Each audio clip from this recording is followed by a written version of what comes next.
the Lord. Praise the Lord. Praise the Lord, भैया. Praise the Lord. Praise the Lord. Praise the Lord. Praise the Lord. Praise the Lord. जीवित परमेश्वर पिता को धन्यवाद देते हैं आज के दिन के लिए, समय के लिए जो परमेश्वर ने दिया है, ताकि आज के इस दिन में संध्या काल पर फिर से हम सब मिलकर के अपने ध्यान को परमेश्वर के वचन की ओर लगा सके। मेरे प्रियो, इससे पहले कि हम संदेश के भाग में जाएं, आप सभी से मेरा निवेदन है, जितने लोग इस मीटिंग में जुड़े हैं वे सारे लोग अपने वीडियो को ऑन कर लें। सारे लोग, जितने लोग जुड़े हुए हैं, वीडियो को ऑन कर लें, ऑडियो को ऑफ रखें।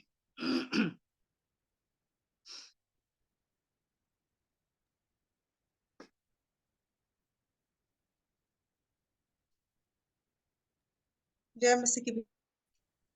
जय मसीह की. और जितने लोगों ने अभी तक के ऑन नहीं किया है, आप सभी से निवेदन है कि आप लोग भी अपनी अपनी वीडियो को ऑन कर लें। जय मसीह की भैया. जय मसीह की.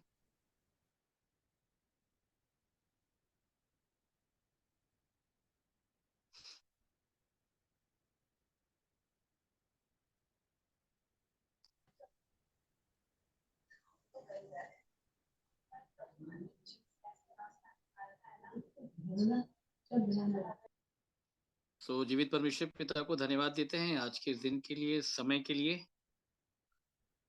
और समय हो चला, नहीं म्यूट करना है. वचन के भाग में हम प्रवेश करें। सो जीवित परमेश्वर का धन्यवाद हो। मेरे प्रियो, लगातार परमेश्वर के वचन को हम आपके सामने रखते चले जा रहे हैं।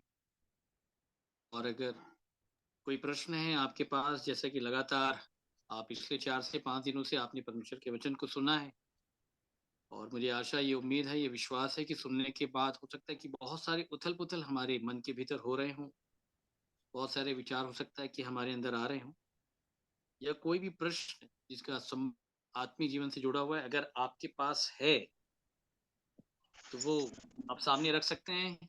और जो इस ग्रुप के लोग हैं वही रखेंगे। फिर उसके बाद हम वचन के भाग में जाएंगे।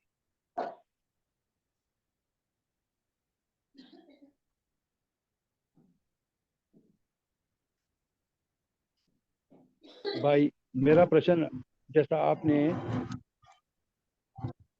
पिछले दिनों में लय व्यवस्था 17 उसकी 11 आयत को आपने पढ़वाया था, क्योंकि शरीर का प्राण लहू में रहे और उसको मैंने तुम लोगों को वेदी पर चढ़ाने के लिए दिया है कि तुम्हारे प्राणों के लिए। मीटिंग को जो एक मिनट रुकेगा, जो होस्ट कर रहे हैं, आपसे निवेदन है कि जिसके ऑडियो में ये आवाजें आ रही है, आप उसके ऑडियो को ऑफ कर दें।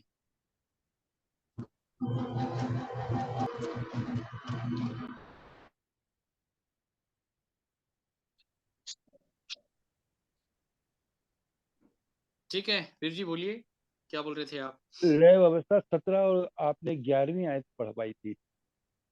हाँ, जहाँ पर लिखा हुआ है, क्योंकि शरीर का प्राण लहू में रहता है और उसको मैंने तुम लोगों के वेदी पर चढ़ाने के लिए दिया है कि तुम्हारे प्राणों के लिए प्रायश्चित किया जाए, क्योंकि प्राण के कारण लहू ही से प्रायश्चित होता है। इसको थोड़ा सा और डिटेल में, अगर क्या डिटेल इसमें? कि ये जो प्रायश्चित, लहू, शरीर और प्राण जो है, इनमें 4 बातें हैं। शरीर का प्राण लहू में रहता है और प्राणों के लिए प्रायश्चित जो हमारे जो हम प्राण हैं उसके प्रायश्चित, और हम किस रीति से करें जो हम और अपने प्रभु के समीप प्राणों का प्रायश्चित। मैंने इसका पूरा डिटेल बताया था प्रायश्चित को लेकर के, है ना? जी, ये भी और आपने रोमियो 3:25 से भी बताया हाँ, था। बहुत सारे वचन खुले थे। अगर जी, आप 2 दिन जी, का संदेश अगर आप सुनते हैं, जी, जी, तो प्राण का जो प्रायश्चित होता है, ठीक है? जी, वो प्राण से ही होता है, ठीक है? जी, हुँ, वो प्राण से होगा, ठीक है?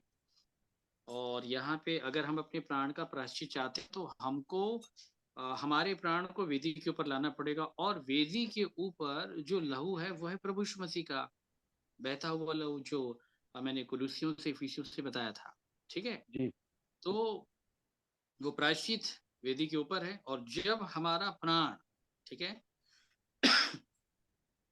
ईश्वर को चढ़ा देते हैं, कहाँ पे?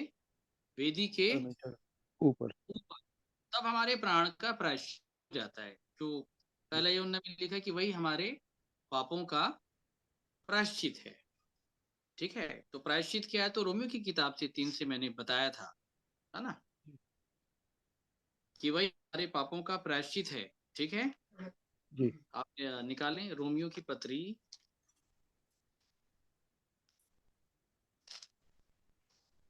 उसका 3रा अध्याय, 3:25 25वीं आयत। हाँ, 25 से पढ़ें।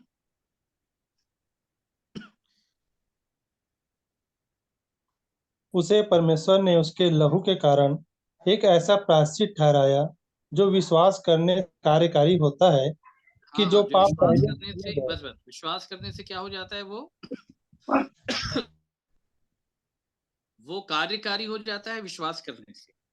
तो विश्वास करने से परमेश्वर ने कार्य का। उसके लहू के कारण उसे एक ऐसा प्रायश्चित ठहराया। प्रायश्चित ठहराया है, ठीक है? जो जी, विश्वास करने से कार्यकारी होता है। फिर मैंने बताया आपको विश्वास की दशा, अब्राहम के विषय में मैंने आपको बताया कि जब वो विश्वास कर रहा था, तो वो निर्बल था, कुछ नहीं कर पाने के हालात में था, और जब उसने विश्वास किया, ठीक है, तो जी, ये वही लहू है जो विश्वासियों के जीवन में फिर कार्यकारी हो जाता है, इसको, ठीक है? जी, फिर जी, मैंने जी। लहू के अर्थ को भी बताया था कि लहू का जो अर्थ होता है, वो होता है मरे हुओं को जिलाना, मर हो तो और फिर क्या है, ठीक है? उसको क्लिक करो सेलुलर डेटा। हाँ, मरे हुओं को आ गया जिलाना। साउंड। को याद रखिएगा, ठीक है? जैसे इब्रानियों 9 में हम पढ़ते हैं, 9 का क्या काम करेगा? उसका जो प्राण है, जो लहू है, वो क्या काम करता है? 9 का 14 से पढ़ें। तो मसीह का लहू जिसने अपने आप को सनातन आत्मा के द्वारा परमेश्वर के सामने निर्दोष था, तुम्हारे विवेक को मरे हुए कामों से क्यों न शुद्ध करेगा, हाँ, ताकि तुम तुम्हारे विवेक को मरे हुए कामों से शुद्ध क्यों न करेगा। शुद्ध। क्यों ना शुद्ध करेगा, ठीक है?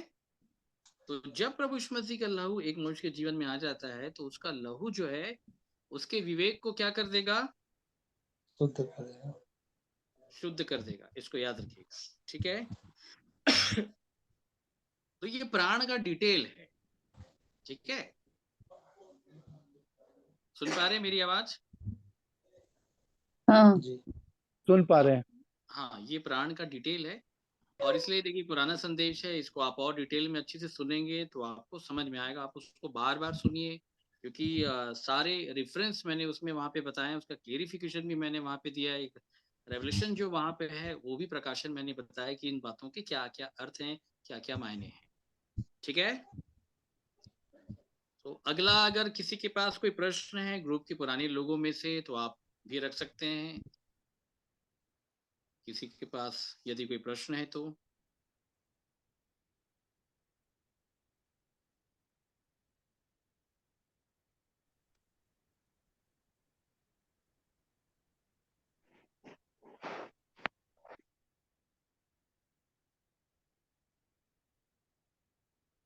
ग्रुप के लोगों में से अगर किसी के पास कोई प्रश्न है, तो आप रख सकते हैं। फिर उसके बाद हम किसी नए विषय की ओर अग्रसर होंगे, जो हमारी आवश्यकता हो।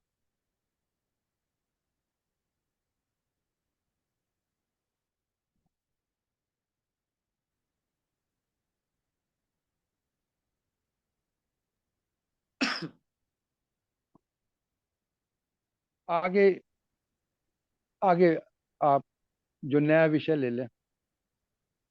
हाँ, मैं वही लोगों से लेना चाह रहा हूँ, उनकी आवश्यकता के अनुसार।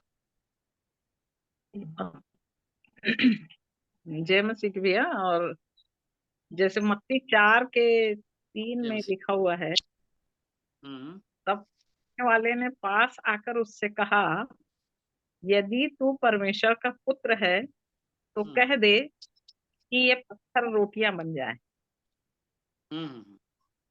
ये पत्थर रोटी कैसे बनेगा?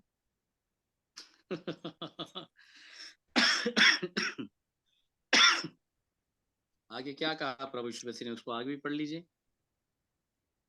यीशु ने उत्तर दिया, मनुष्य केवल रोटी ही से नहीं परंतु हर एक वचन जो परमेश्वर के मुख से निकलता है जीवित रहेगा। जीवित रहेगा, ठीक है। और परखने वाले ने पास आकर उससे कहा कि यदि तू परमेश्वर का पुत्र है तो कह दे कि ये जो पत्थर है, ठीक है, जी, वो क्या बन जाए? रोटियां। पीछे लगाने से ध्यान के साथ सुनिएगा इसे। जी, मत्ती 3 निकालें।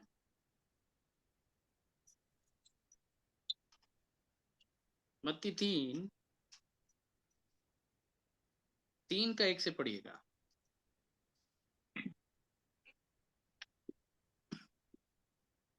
उन दिनों में यूहन्ना बपतिस्मा देने वाला आकर यहूदिया के जंगल में यह प्रचार करने लगा, मन फिराओ क्योंकि स्वर्ग का राज्य निकट आ गया है।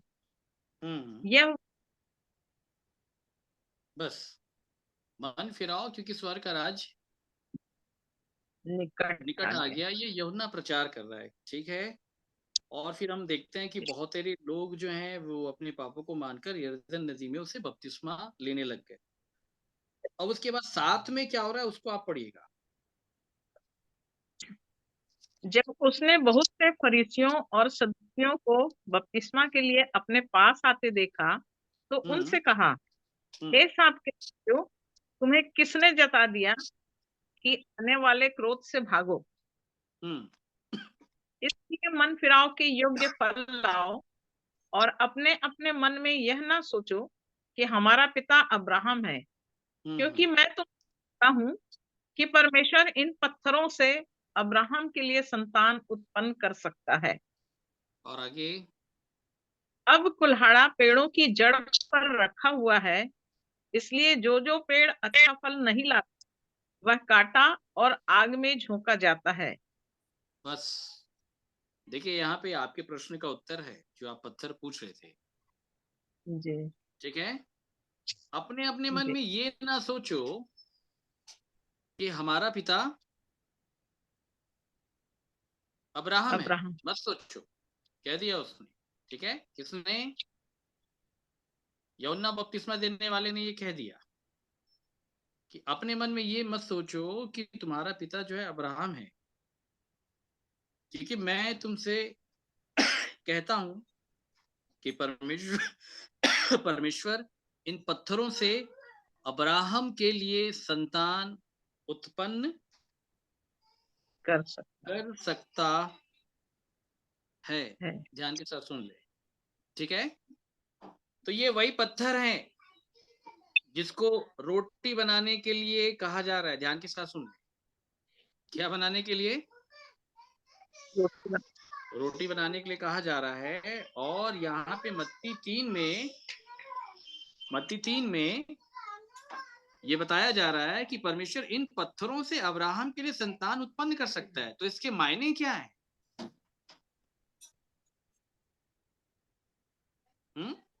क्या है इसके मायने?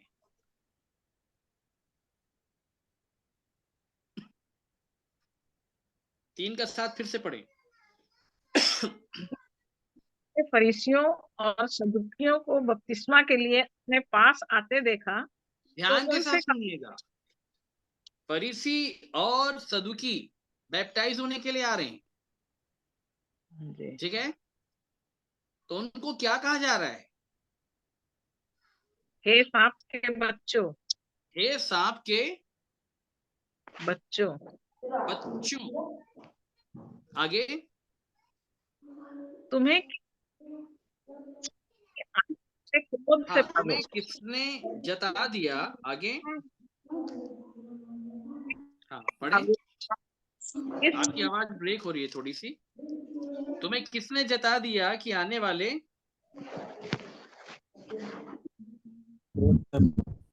वाले क्रोध से भागो।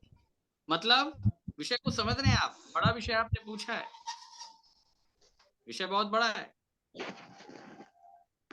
सदुकी फरीसी, अच्छा आज तक आपने कभी देखा है? मुझे नहीं लगता है कि आपने कभी देखा होगा। बहुत सारे लोगों ने हो सकता है ना देखा हो, कुछ लोगों ने देखा हो कि अगर बहुत सारे लोग अगर बैप्टाइज होने के लिए आ रहे हैं और किसी पासबान के द्वारा ये ऐसा कहकर मना किया जा रहा है और उनको बपतिस्मा नहीं दिया जा रहा, आपने कभी देखा है?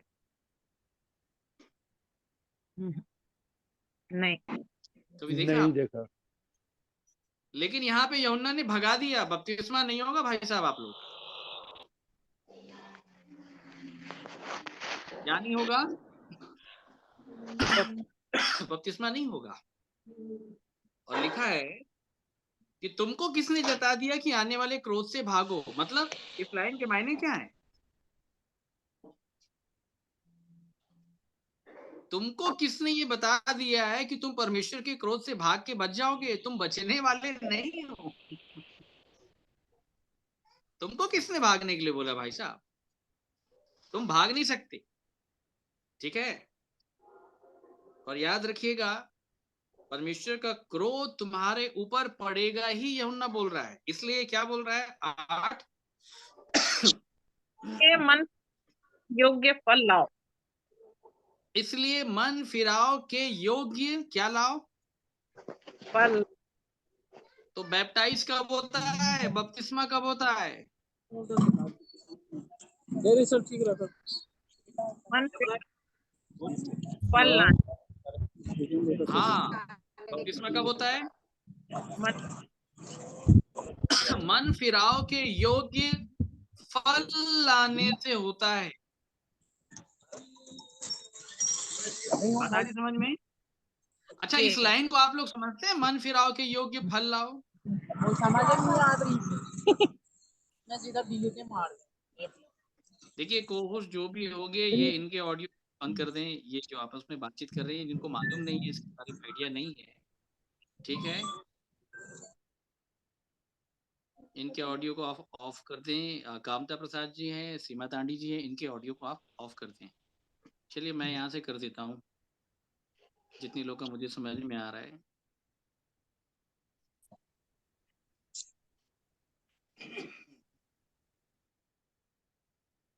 ठीक है, जी सब सुन पा रहे हैं मेरी आवाज? इस लाइन के मायने क्या हैं? जब मैं पूछूंगा तो भैया आप लोग को बोलना है, ग्रुप के लोगों को, कि मन फिराव के योग्य फल लाओ। इस लाइन को आप लोग कैसे लेते हैं, जितने यहाँ पे बैठे हैं? वीर जी सुन पा रहे हैं मेरी आवाज? बिल्कुल सुन पा रहा हूँ आपकी आवाज। सुन पा रहे हैं ना? तो इस जी लाइन को हम कैसे लेते हैं कि मन फिराव के योग्य फल लाओ? क्योंकि यहाँ पे यूहन्ना सदुकी और फरीसी लोग को बपतिस्मा नहीं दे रहा है, बिल्कुल नहीं दे रहा है।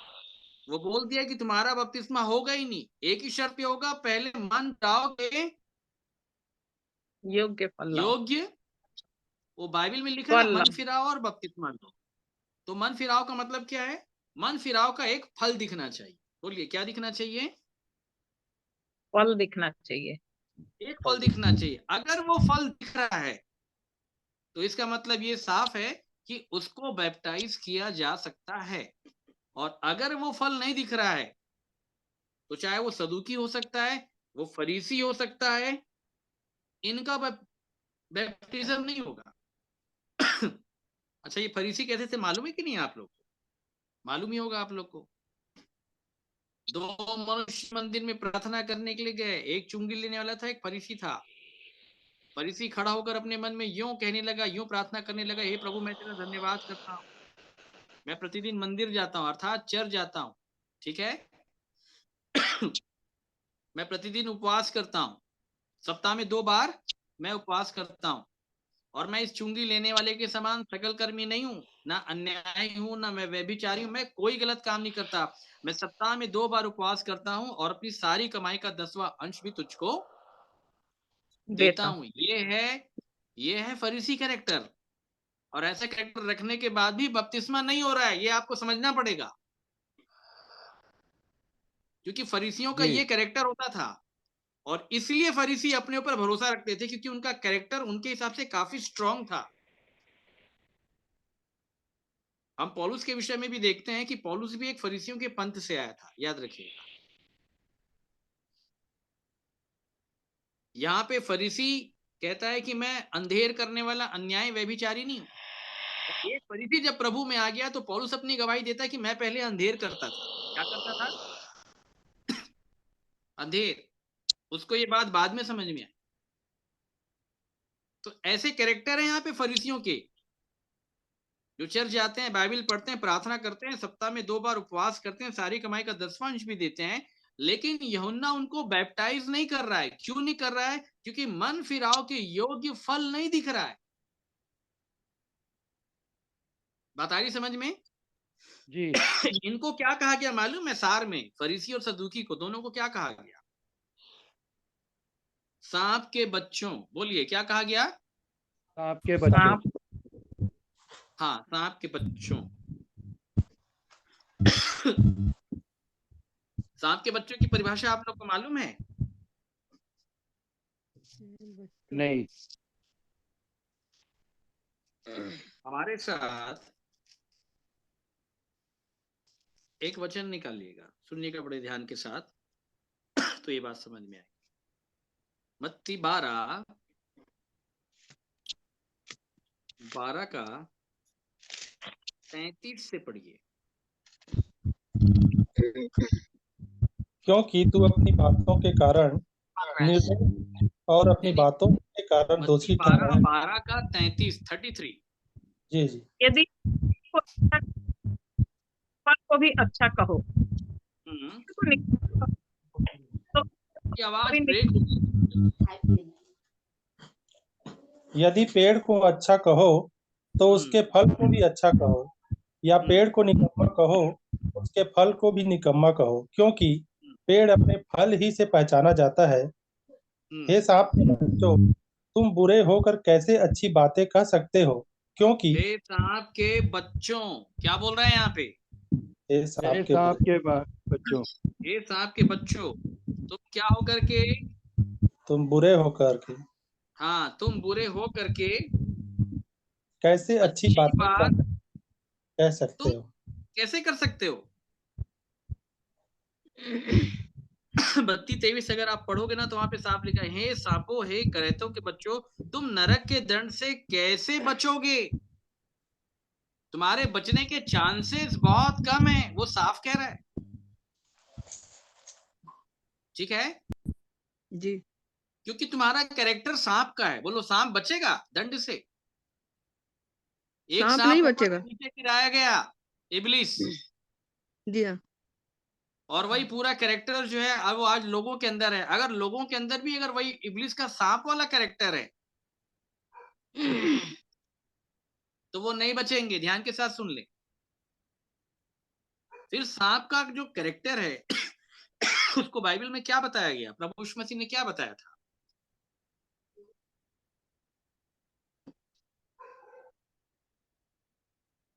कबूतर के समान भोले और सांप के समान चतुर। क्या बनो? सांप के समान चतुर बनो। आप सांप के समान चतुर बनो लिखा हो, ठीक है।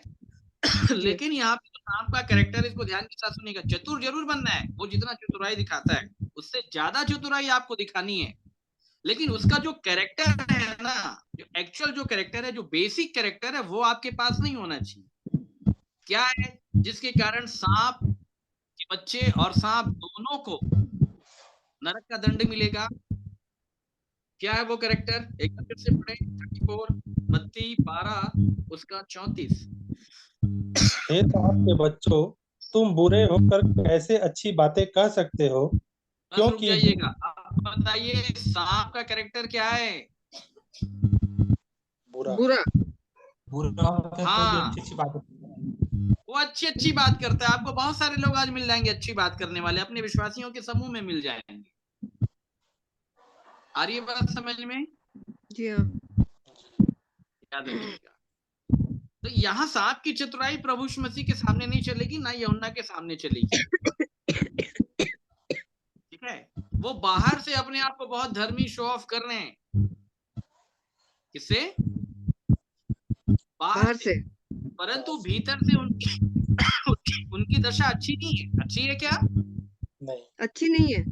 अच्छी नहीं है, बिल्कुल नहीं है। इसलिए उसने कहा कि तुम बुरे होकर कैसे अच्छी बात कह सकते हो भाई? एक्चुअली ऐसा होना तो नहीं चाहिए, क्योंकि जो मनुष्य के मन में भरा है वही मुंह पर आता है। मुंह पे आता है। लेकिन ये कितनी अच्छी रीति से जो मन में भरा है ये आपके सामने ला नहीं रहे हैं।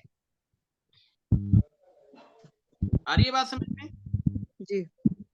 आपको भी ऐसे बहुत सारे कैरेक्टर के बारे में मालूम हो कि ये इंसान बाहर तो बहुत अच्छी बात करता है, लेकिन मन से बड़ा बुरा है, ये मन से ईर्ष्या रखता है, मन से बड़ा क्रोधी है, मन से बड़ा ढीठ है, मन से बड़ा हठीला है, मन से बड़ा ईर्ष्यालु है, मन से बड़ा चिढ़ने वाला है, प्रेम एम नहीं है, दया में नहीं इसके जीवन। लेकिन बातें वो दूसरे को सिखाता होगा, बोलता होगा, दया में की बातें, प्रेम की बातें, परमेश्वर के पीछे चलने की बातें। बात आ रही समझ में? जी हाँ। है सांप का कैरेक्टर। ठीक है जी। और ये किसकी संतान है? ये किसके वंश के हैं? ये सांप के कैरेक्टर वाले जो बुरे होकर के बड़ी अच्छी अच्छी बात कर रहे हैं। बोलिए किसके वंश हैं? ब्रदर आप पढ़ें, जो अभी आप पढ़ रहे थे, आपकी वॉइस ठीक आ रही है। भला किसके वंश है? किसकी संतान है ये? 3 का 9 पढ़े मत्ती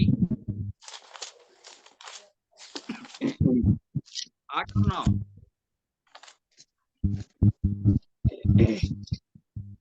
इसलिए मन फिराओ के योग्य फल लाओ और अपने अपने मन में यह न सोचो कि हमारा पिता अब्राहम है, क्योंकि मैं तुमसे कहता हूँ कि अपने अपने मन में ये मत सोचो कि तुम्हारा पिता अब्राहम है। ये किसके बच्चे हैं फिर? सांप के बच्चे। हाँ, नहीं संतान किसके हैं ये? सांप के। अब्राहम की संतान। अरे अब्राहम की संतान है। कभी सुना है कि अब्राहम की संतान में भी सांप के बच्चे हैं? पहली बार सुना। बाइबल बता रही है यहाँ पे। मतलब बोलना क्या चाह रहा है? अब्राहम मतलब विश्वासियों का पिता। कहने का मतलब जो लोग आज अपने आप को विश्वासी समझ रहे हैं और विश्वासी समझने के कारण अपने आप को अब्राहम के वंश या संतान के मान रहे हैं, वो यूहन्ना ये बोल रहा है तुम लोग अब्राहम के वंश के नहीं हो। अगर देखा जाए तो हो ऊपरी रूप में, लेकिन भीतरी रूप में तुम सांप के बच्चे हो, तुम करैतों के बच्चे हो। बता रही समझ में? अच्छा कौन है ये फरीसी लोग? बड़ा दुआ प्रार्थना उपवास करने वाले लोग हैं, ये प्रतिदिन मंदिर चर्च जाने वाले लोग हैं। इनका कैरेक्टर बड़ा स्ट्रांग है इनकी दृष्टि में। ना मैं अन्यायी, ना मैं अंधेर करने वाला, ना मैं व्यभिचारी। सप्ताह में 2 बार उपवास। बोलिए कितने बार उपवास? कितने बार? सारे लोग कितने बार उपवास है सप्ताह में? 2 बार। 2 बार। बोलिए कितने बार? सप्ताह में 2 बार। तो महीने में कितने बार हो गया? 8 बार। महीने में 8 बार हो गया। साल में कितने बार हो गया? 96। बिल्कुल एग्जैक्ट कहा आपने, 96। अभी लैंड पर अभी आ रहा है, अभी उसका भी 40 जोड़ दो आप।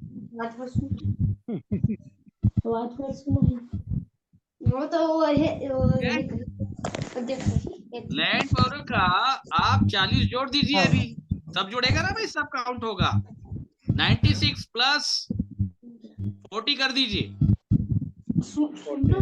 तो 36। ठीक है, कितना हो गया? 136। 136। हाँ 136। और बीच में कहीं अगर मन 2-4 दिन धन्यवाद से भर जाए, जैसे विश्वासियों का कभी कभी भर जाता है, ठीक है, 8-10 दिन, तो 14 दिन आप और जोड़ दो, मतलब कितने हो गए? 150। बोलिए कितने हो गए? 150। कम बड़ी बात है कि एक साल में एक व्यक्ति जो 365 दिन होते हैं उसमें 150 दिन क्या कर रहा है वो? उपवास कर रहे हैं। लेकिन है किसका बच्चा वो? सांप का बच्चा। आजकल के लोगों का तो देखना बड़े ऊपरी रूप से बड़ा अच्छा, आपको लगता है कि बड़ा दुआ प्रार्थना उपवास करता है, इसको बैप्टाइज करो भैया, बड़ा समर्पित आदमी है, ये आप ऊपर से देखते हैं, इस आधार पे नहीं होता बैप्टिज्म, इसको याद रखिएगा। बैप्टिज्म इस आधार पे होता ही नहीं कि वो चर्च आना चालू कर दिया तो उसको बैप्टाइज कर दो। बैप्टिज्म इस आधार पे भी नहीं होता कि वो महीने भर से सुन रहा है, 2 महीने से सुन रहा है, उसको बैप्टाइज कर दो, ये आधार नहीं है। बात समझ रहे हैं आप लोग? जी हाँ। ठीक है। सांप का बच्चा निकल गया, ये किसका बच्चा? सांप का। और यूहन्ना ने बोल दिया देख करके, अरे ये तो बुरा व्यक्ति है, मन का ऐसा व्यक्ति है, बुरा है मन का बुरा व्यक्ति है, लेकिन उनको ये सुनने के लिए आया ना कि भैया अगर स्वर्ग जाना है तो बपतिस्मा लेना पड़ेगा। स्वर्ग जाना है तो क्या लेना पड़ेगा? बैप्टिज्म लेना पड़ेगा। तो उसको लगा कि चलो ठीक है, यूहन्ना बपतिस्मा दे रहा है, हमको भी दे देगा, लेकिन यूहन्ना ने उनको बैप्टाइज नहीं किया। बोले तुम लोग स्वर्ग जा ही नहीं रहे। तुम जा ही नहीं रहे हो, तुम स्वर्ग जाने वाले लोगों में शुमार नहीं हो, जो तुम्हारी दशा है। और तुम स्वर्ग जाने वाले लोग के लाइन में अगर आना चाहते हो, ध्यान के साथ सुन ले, ठीक है, जी। एक काम करना पड़ेगा। क्या काम करना पड़ेगा? मन फिराव के योग्य क्या लाना पड़ेगा? फल लाना पड़ेगा। मन फैलाने के योग फल लाना पड़ेगा। तो याद रखिएगा, अगर मन फिराव के योग्य अगर फल नहीं आया भाई साहब, बैप्टिज्म नहीं हो सकता, और अगर हो भी गया है तो ये आप जान ले कि आप बिना साबुन के नहा के निकले हो।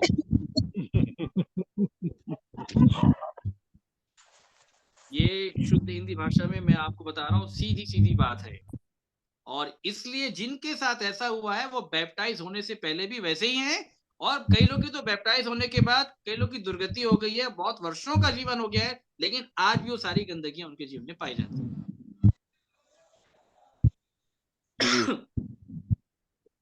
आ रही है बात समझ? हमारे यहाँ तो नहीं होता भाई साहब, आपको बता दे रहे, हमारे यहाँ नहीं होता। जब तक मन फिराव के योग्य फल नहीं आएगा, याद रखिएगा, बैप्टिज्म नहीं होएगा, नहीं हो सकता, बिल्कुल नहीं हो सकता, इसको याद रखिएगा, ठीक है जी। जी। अब सुनिएगा ध्यान से। अच्छा, भीड़ का बैप्टिज्म हुआ कि नहीं हुआ? यहाँ पे लिखा है, निकाले मत्ती 3 जो हम पढ़ रहे थे,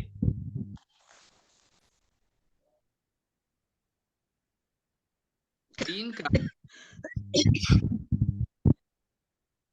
माफ कीजिएगा, 3 मत निकालें, ये निकालेगा लूका में डिटेल मिलेगा, लूका 3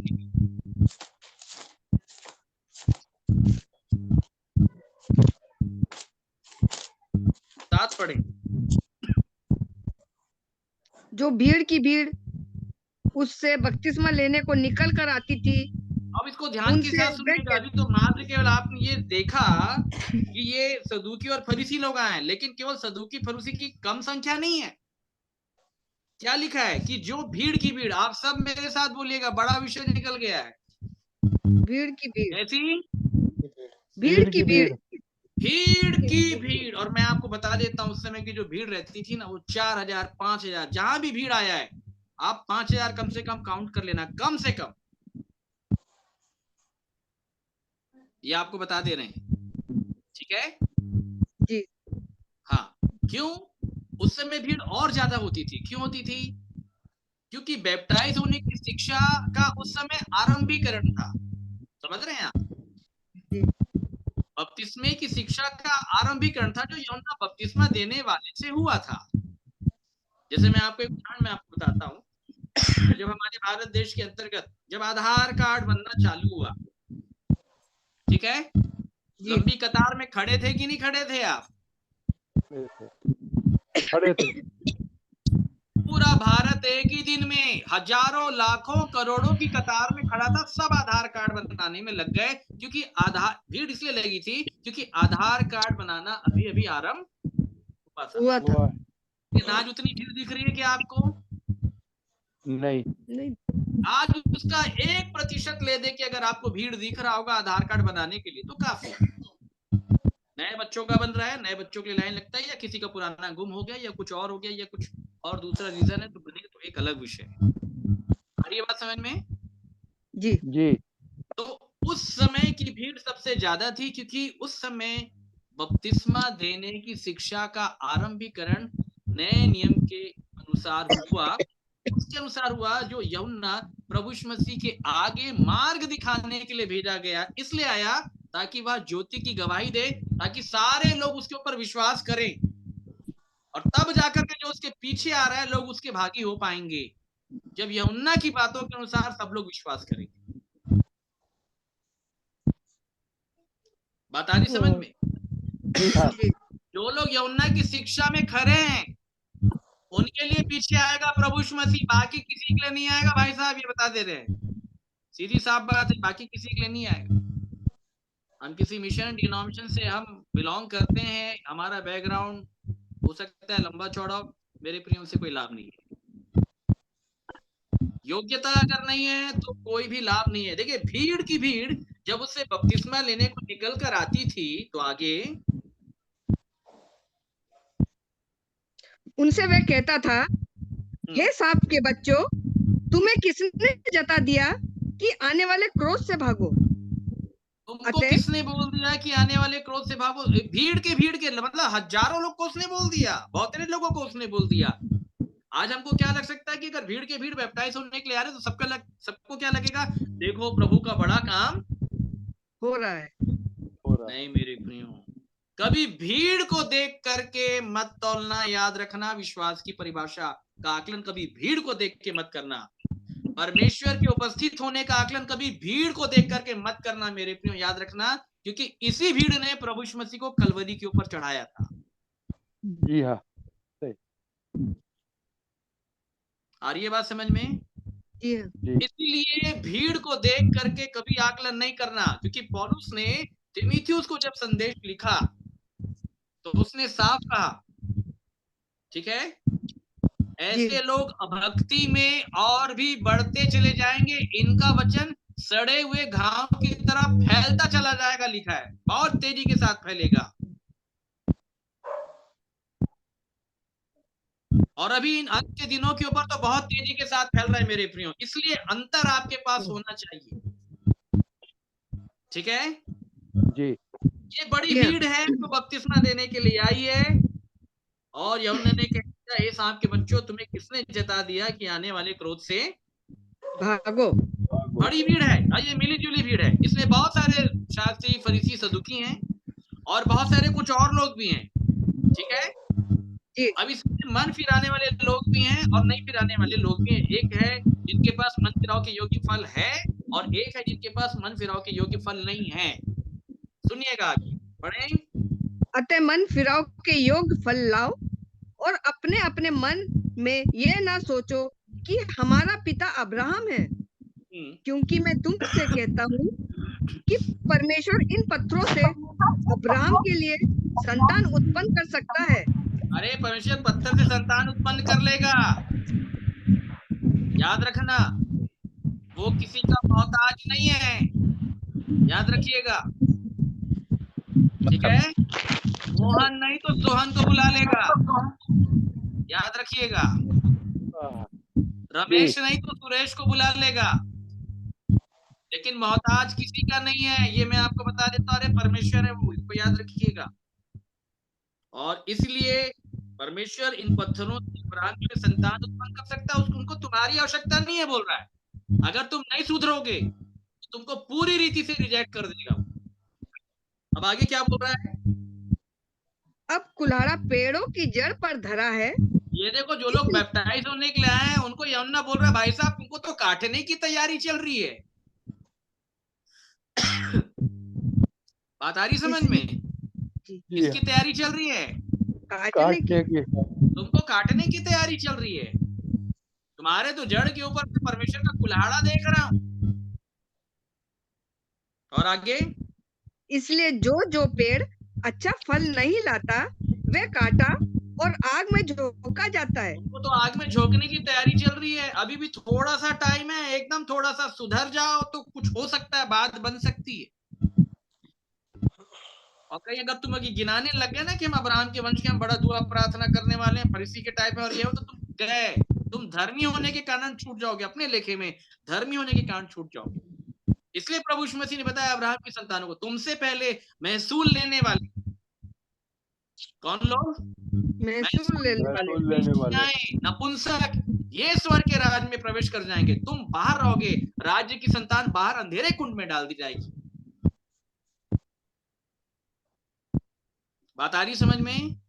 जीवित रहते हुए इन विषयों को जान करके हमारे पास भी मन फिराव के योग्य फल होना चाहिए, तब जाकर के बात कुछ बन सकती है, अन्यथा बात नहीं बनती है मेरे प्रियो, इसको याद रखिएगा।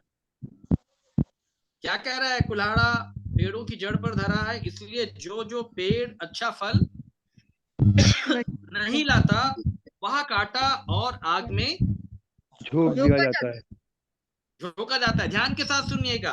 अब जब ये संदेश दिया गया तो पवित्र आत्मा ने कुछ लोग को छू लिया। अब सुनिएगा ध्यान से, कुछ लोग क्या बोल रहे हैं?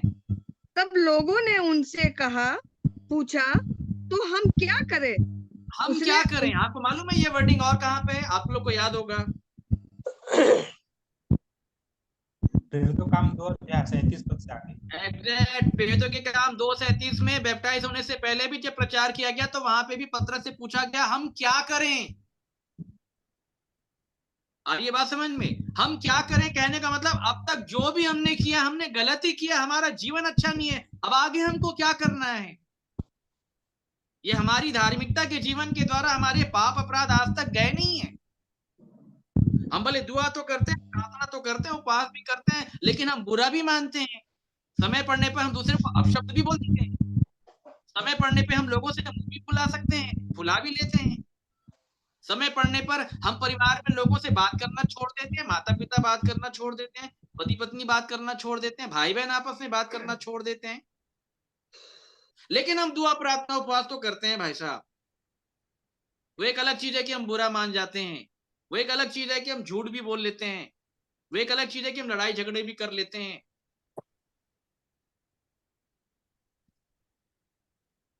इन्होंने कहा अब हम क्या करें? इतना करने के बाद तो हमारा जीवन भी आज भी ऐसा ही है। तब निरुत्तर हो गए। एक व्यक्ति कब बोलता है कि अब हम क्या करें? जब वो निरुत्तर हो जाता है, उसके पास कोई ऑप्शन नहीं है। यूहन्ना के संदेश ने उनको निरुत्तर कर दिया।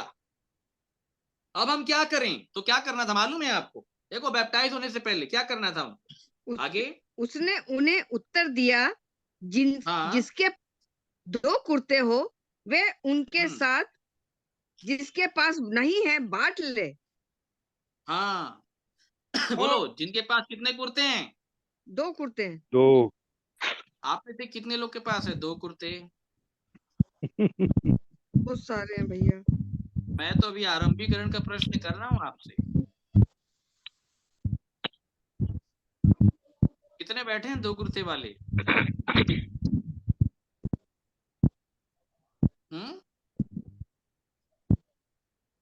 कुर्ता कहाँ है? कुर्ता मेरे पास नहीं है।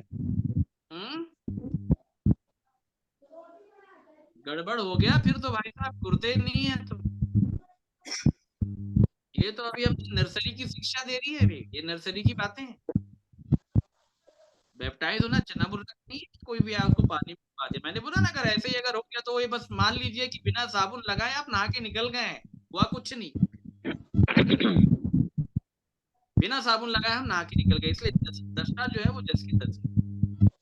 बैप्टाइज होने से पहले जो लोग निरुत्तर हो गए, उन लोगों ने पूछा हम क्या करें? या उन्होंने कहा जिसके पास 2 कुर्ते हैं वह उसके साथ जिसके पास नहीं है क्या कर लें? बांट ले। बांट लें। आपके पास है कुर्ते? नहीं। तो बैप्टिज्म से पहले की शिक्षा है। क्रॉस करेंगे। शिक्षा का बड़ा अभाव है, वास्तविक शिक्षा का ध्यान के साथ सुन लीजिए। आज के डेट में मन फिराव क्या है? मैं यीशु मसीह को उद्धार करता करके मैं ग्रहण करता हूं, पिता पुत्र पवित्र आत्मा पे मैं विश्वास करता हूं। भाई बाकी साहब बोलते डुबा दो, बेचारा डूब ही गया। क्या हो गया? वो डूब गया। वो डूब गया। वो अब उभरेगा नहीं, वो डूब गया। जहां वास्तविक शिक्षा नहीं है लोग डूब जाते हैं, याद रखिएगा। यूहन्ना ने बैप्टाइज करने से पहले ये शिक्षा दी है भाई साहब। ये प्रभु यीशु मसीह के आगे ज्योति बन करके आया है, ताकि जो यूहन्ना की बातें विश्वास करेंगे, वो पीछे प्रभु यीशु मसीह आ रहा है ना, वो उसके अनुयायी बनेंगे। याद रखें। और जिनके पास ये शिक्षा नहीं है और जो ये शिक्षा समझते नहीं है, वो कभी प्रभु यीशु मसीह के अनुयायी नहीं बन पाएंगे। अनुयायी बनते जरूर हैं, लेकिन दूसरे यीशु के, जिसको बार यीशु कहा गया। दूसरा यीशु है भाई साहब, याद रखिएगा। लेकिन जहां वास्तविक यीशु का प्रचार होता है और जो लोग वास्तविक यीशु के पर विश्वास करते हैं, उनके पास यीशु का वास्तविक जीवन होता है जी। उनके पास कुर्ते होंगे। बोलिए क्या होंगे? कुर्ते होंगे। क्या करना था? जिनके पास 2 कुर्ते हो वहां उसके साथ जिसके पास नहीं है बांट ले। और जिसके पास भोजन हो वे भी ऐसा ही करे। जिनके पास भोजन है वो भी आपस में क्या कर लें? आपस में साझा कर लें। वो भोजन भी आपस में बांट ले, ये कहा गया। सारी बात समझ में?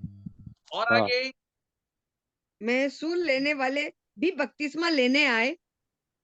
और उससे पूछा, हे गुरु, हम क्या करें? महसूल लेने वाले जो स्वर्ग जाने वाले हैं, देखो इनका कैरेक्टर देखो। ये आए पूछे, हमको बताओ गुरु क्या करना है, हम करेंगे। जब शास्त्री फरीसी सदूकी लोग आए, उनको यूहन्ना ने बोल दिया, अरे तुमको किसने बोल दिया कि तुम लोग को बैप्टाइज होना है? भाई तुम्हारे तो काटे जाने के नंबर है, कुल्हाड़ा तो तुम्हारे पेड़ के जड़ के ऊपर में रखा हुआ है। परमेश्वर तो तुमको काटने की तैयारी कर रहा है। जब परमेश्वर का पुत्र भी आया तो ये जो दुष्ट किसान ठहर गए ना इजरायली लोग, इनसे कॉन्ट्रैक्ट वापस लेने के लिए आया था दाग की बारी का। मालूम है कि नहीं मालूम है हमको?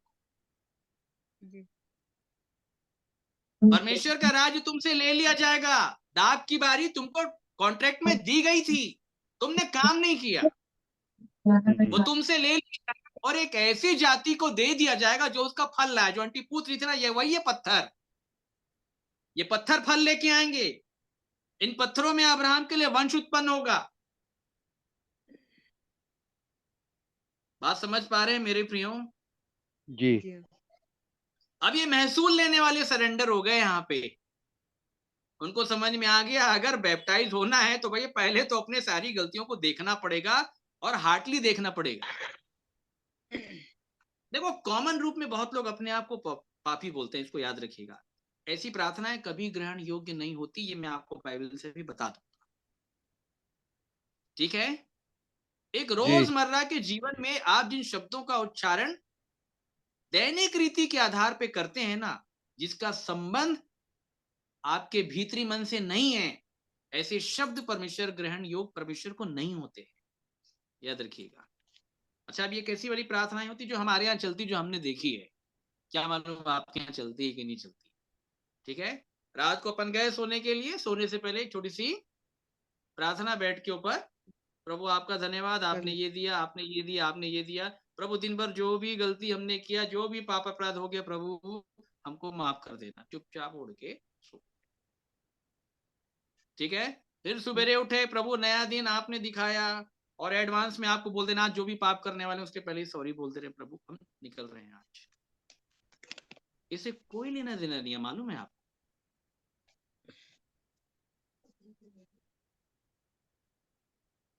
बैप्टाइज लोग कब होते हैं, इसको खुला रखिएगा आप।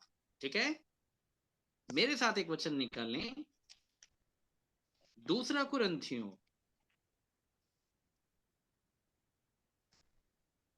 7वां अध्याय 7 का 10 से पढ़िएगा।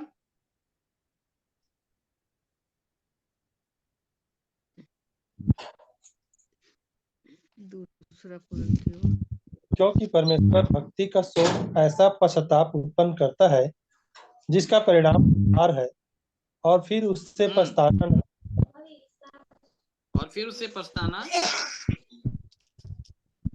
पछताना नहीं पड़ता। पछताना नहीं पड़ता। पश्चाताप मतलब समझते हैं आप लोग? पश्चाताप मतलब, इसको खुला रखिएगा, मेरे साथ निकाल लें लूका की सुसमाचार, उसका सबसे आखिरी अध्याय, उसका 47 से पढ़े। सबसे आखिरी अध्याय 24वां अध्याय 47वां पद, बड़े ध्यान के साथ सुनिएगा।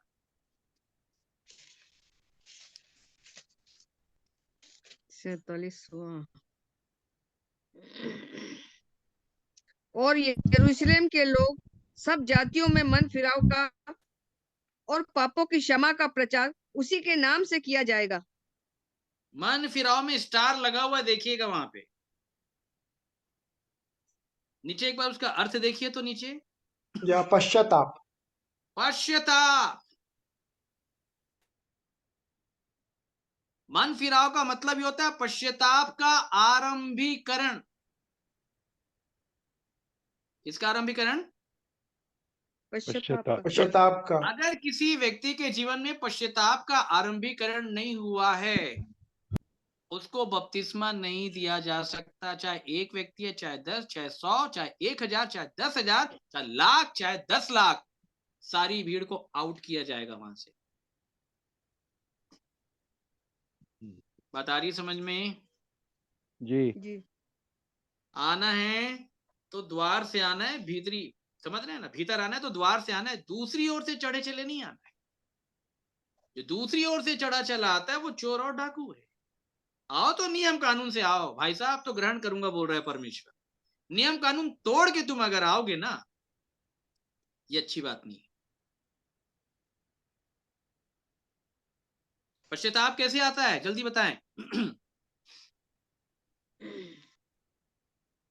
वो पश्चाताप तो आपको मालूम होगा ना, पेटों के काम 2 में लोग छाती पीटने लग गए थे, हृदय छिद गए थे, ये तो सबको मालूम होगा।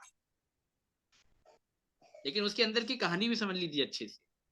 एक बार फिर से पढ़ें, 2 कुरिन्थियों 7 उसका 10। क्योंकि परमेश्वर भक्ति का शोक ऐसा पश्चाताप उत्पन्न करता है जिसका परिणाम उद्धार है। जिसका परिणाम उद्धार है। ऐसे पश्चाताप का परिणाम उद्धार है, बाकी किसी का परिणाम उद्धार नहीं है। किसका परिणाम उद्धार है जल्दी बताएं। किसका परिणाम उद्धार है? पश्चाताप का। पश्चाताप। पश्चाताप कैसे आता है? परमेश्वर भक्ति का शोक। हाँ, क्या होता है परमेश्वर भक्ति का शोक? क्या काम करता है? इसको ध्यान के साथ सुनिए। क्या लिखा है यहाँ पे? परमेश्वर भक्ति का शोक ऐसा पश्चाताप उत्पन्न करता है। उत्पन्न करता है मतलब कोई चीज उत्पन्न अगर हो रही है मतलब क्या है? वो बाहरी चीज है क्या? अंदर भीतरी चीज। वो भीतरी चीज है, वो भीतर डेवलप होगा, वो भीतर उत्पन्न होगा। मतलब शुरुआत होगी। शुरुआत मतलब पैदा होगा वो आपके। हमारे लिए एक बालक उत्पन्न हुआ मतलब उसकी पैदाइश की बात है। पहली पैदाइश तो अंदर होनी चाहिए भाई साहब। कहाँ? मन में। कहाँ? मन में। मन में। मैंने कहा ना कि अगर मन में वचन नहीं आया वो बॉडी में कभी नहीं आएगा। ठीक है? तो मन में कैसे आता है? पश्चाताप कैसे आएगा? आप किसी को भी अगर आप बोल दोगे ना कि भाई आज पश्चाताप कर लो, वो नहीं कर पाएगा, क्योंकि पश्चाताप वो ला नहीं पाएगा। पश्चाताप कहां से आता है? मन से। परमेश्वर भक्ति का शोक। हाँ, मटेरियल क्या है? परमेश्वर भक्ति का शोक। 2 चीजें हैं वहां पे, भक्ति और शोक। बोलिए मेरे साथ, भक्ति और शोक। इसलिए पहाड़ी उपदेश में प्रभु यीशु मसीह ने कहा धन्य है वे जो शोक करते हैं, वे शांति पाएंगे। किस बात का शोक करना है? भक्ति का। कि प्रभु के देखिए, बैप्टाइज होने से पहले की दशा कैसी होती है? किसका शोक करना है? भक्ति का। भक्ति का शोक करना है। बोलिए, किसका शोक करना है? भक्ति का शोक करना। भक्ति का शोक मतलब ये बात साफ है कि जो भक्ति का शोक करेंगे परमेश्वर उनके अंदर पश्चाताप को उत्पन्न कर देगा, और वही पश्चाताप जब उत्पन्न हो जाएगा वो उसको उद्धार तक लेकर के जाएगा।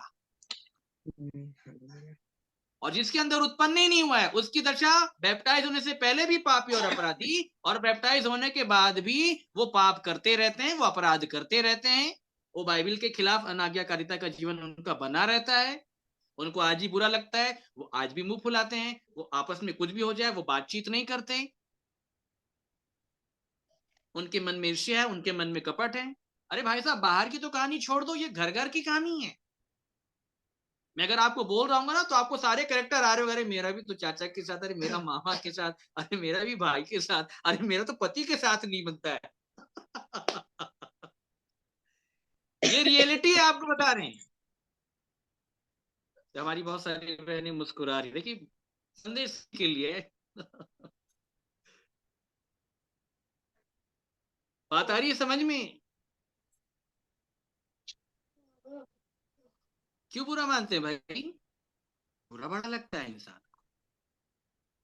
शैतान का सबसे बड़ा कैरेक्टर, पहला कैरेक्टर, उसको बुरा लगता है। क्या लगता है? बुरा लगता है, उसको बुरा लगता है, याद रखिएगा। और बाइबल में सबसे बड़ा आत्मा का जो कैरेक्टर वो ये है, प्रेम बुरा नहीं मानता। नहीं मानता। हमसे प्रचार सुनना है तो हम तो एक एक चीज सामने रखते हैं, उसको ध्यान रखिए।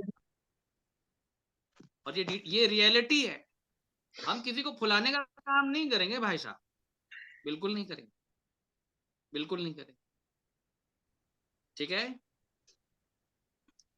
जी। तो इन बातों को बड़े ध्यान के साथ सुन लें कि बाइबल क्या कहती है। मैं आपको साफ बता दूं, मैं मोटिवेशनल स्पीकर नहीं हूं, ये मैं आपको बता दे रहा हूं।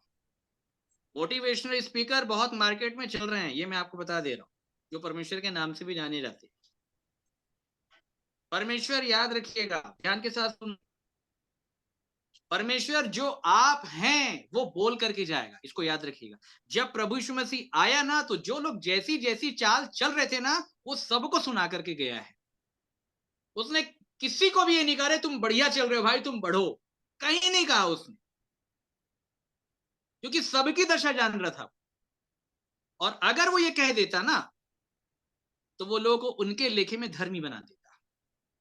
अगर आपको बोलने लग जाऊं कि यू आर ओके, आप एकदम ठीक हैं, तो ये मेरी गलती होगी, याद रखिएगा। अरे डॉक्टर ही अगर मरीजों को ये बोलने लग गया कि तुम्हारे अंदर कोई बीमारी नहीं है तो गड़बड़ है फिर, अगर बीमारी है और अगर वो ऐसा बोल रहे हैं। इसलिए बाइबल साफ बताती है, जो व्यक्ति स्वतंत्रता की सिद्ध व्यवस्था के ऊपर ध्यान करता है वो अपने आप को देख के भूलता नहीं है कि मैं कैसा, उसको याद रहता है मेरी दशा ठीक नहीं है प्रभु। वो जो वचन बताया जा रहा था ना, मैं सचमुच में बुरा मानने वाला व्यक्ति हूँ, मैं सचमुच में झूठ बोलने वाला व्यक्ति हूँ, मेरा काम अगर कहीं बनता नहीं है ना तो मैं तुरंत पॉकेट से पैसा निकाल करके घूस ऑफर करने वाला व्यक्ति हूँ। नौकरी पे अगर लगानी है तो तुरंत पैसा लेकर के आते हैं लोग, 1,00,000, 2,00,000, 4,00,000, 5,00,000, भैया नौकरी पे लगानी है, कहीं एडमिशन चाहिए, ये नहीं मिल रहा है भैया, निकालो सीधा घूस दो उनको। क्योंकि बाइबल साफ बोलती है कि परमेश्वर घूस देने वाले लेने वाले दोनों से नफरत करता है। अच्छा, लोग ऐसा क्यों करते हैं? कभी आपने सोचा कि हर काम में पैसे को आगे क्यों लगाते हैं? क्योंकि उनका जो खुदा है ना वो पैसा है। उनको मालूम है परमेश्वर काम नहीं करेगा भाई साहब, यहाँ नोट काम में आता है। कौन काम में आता है? नोट।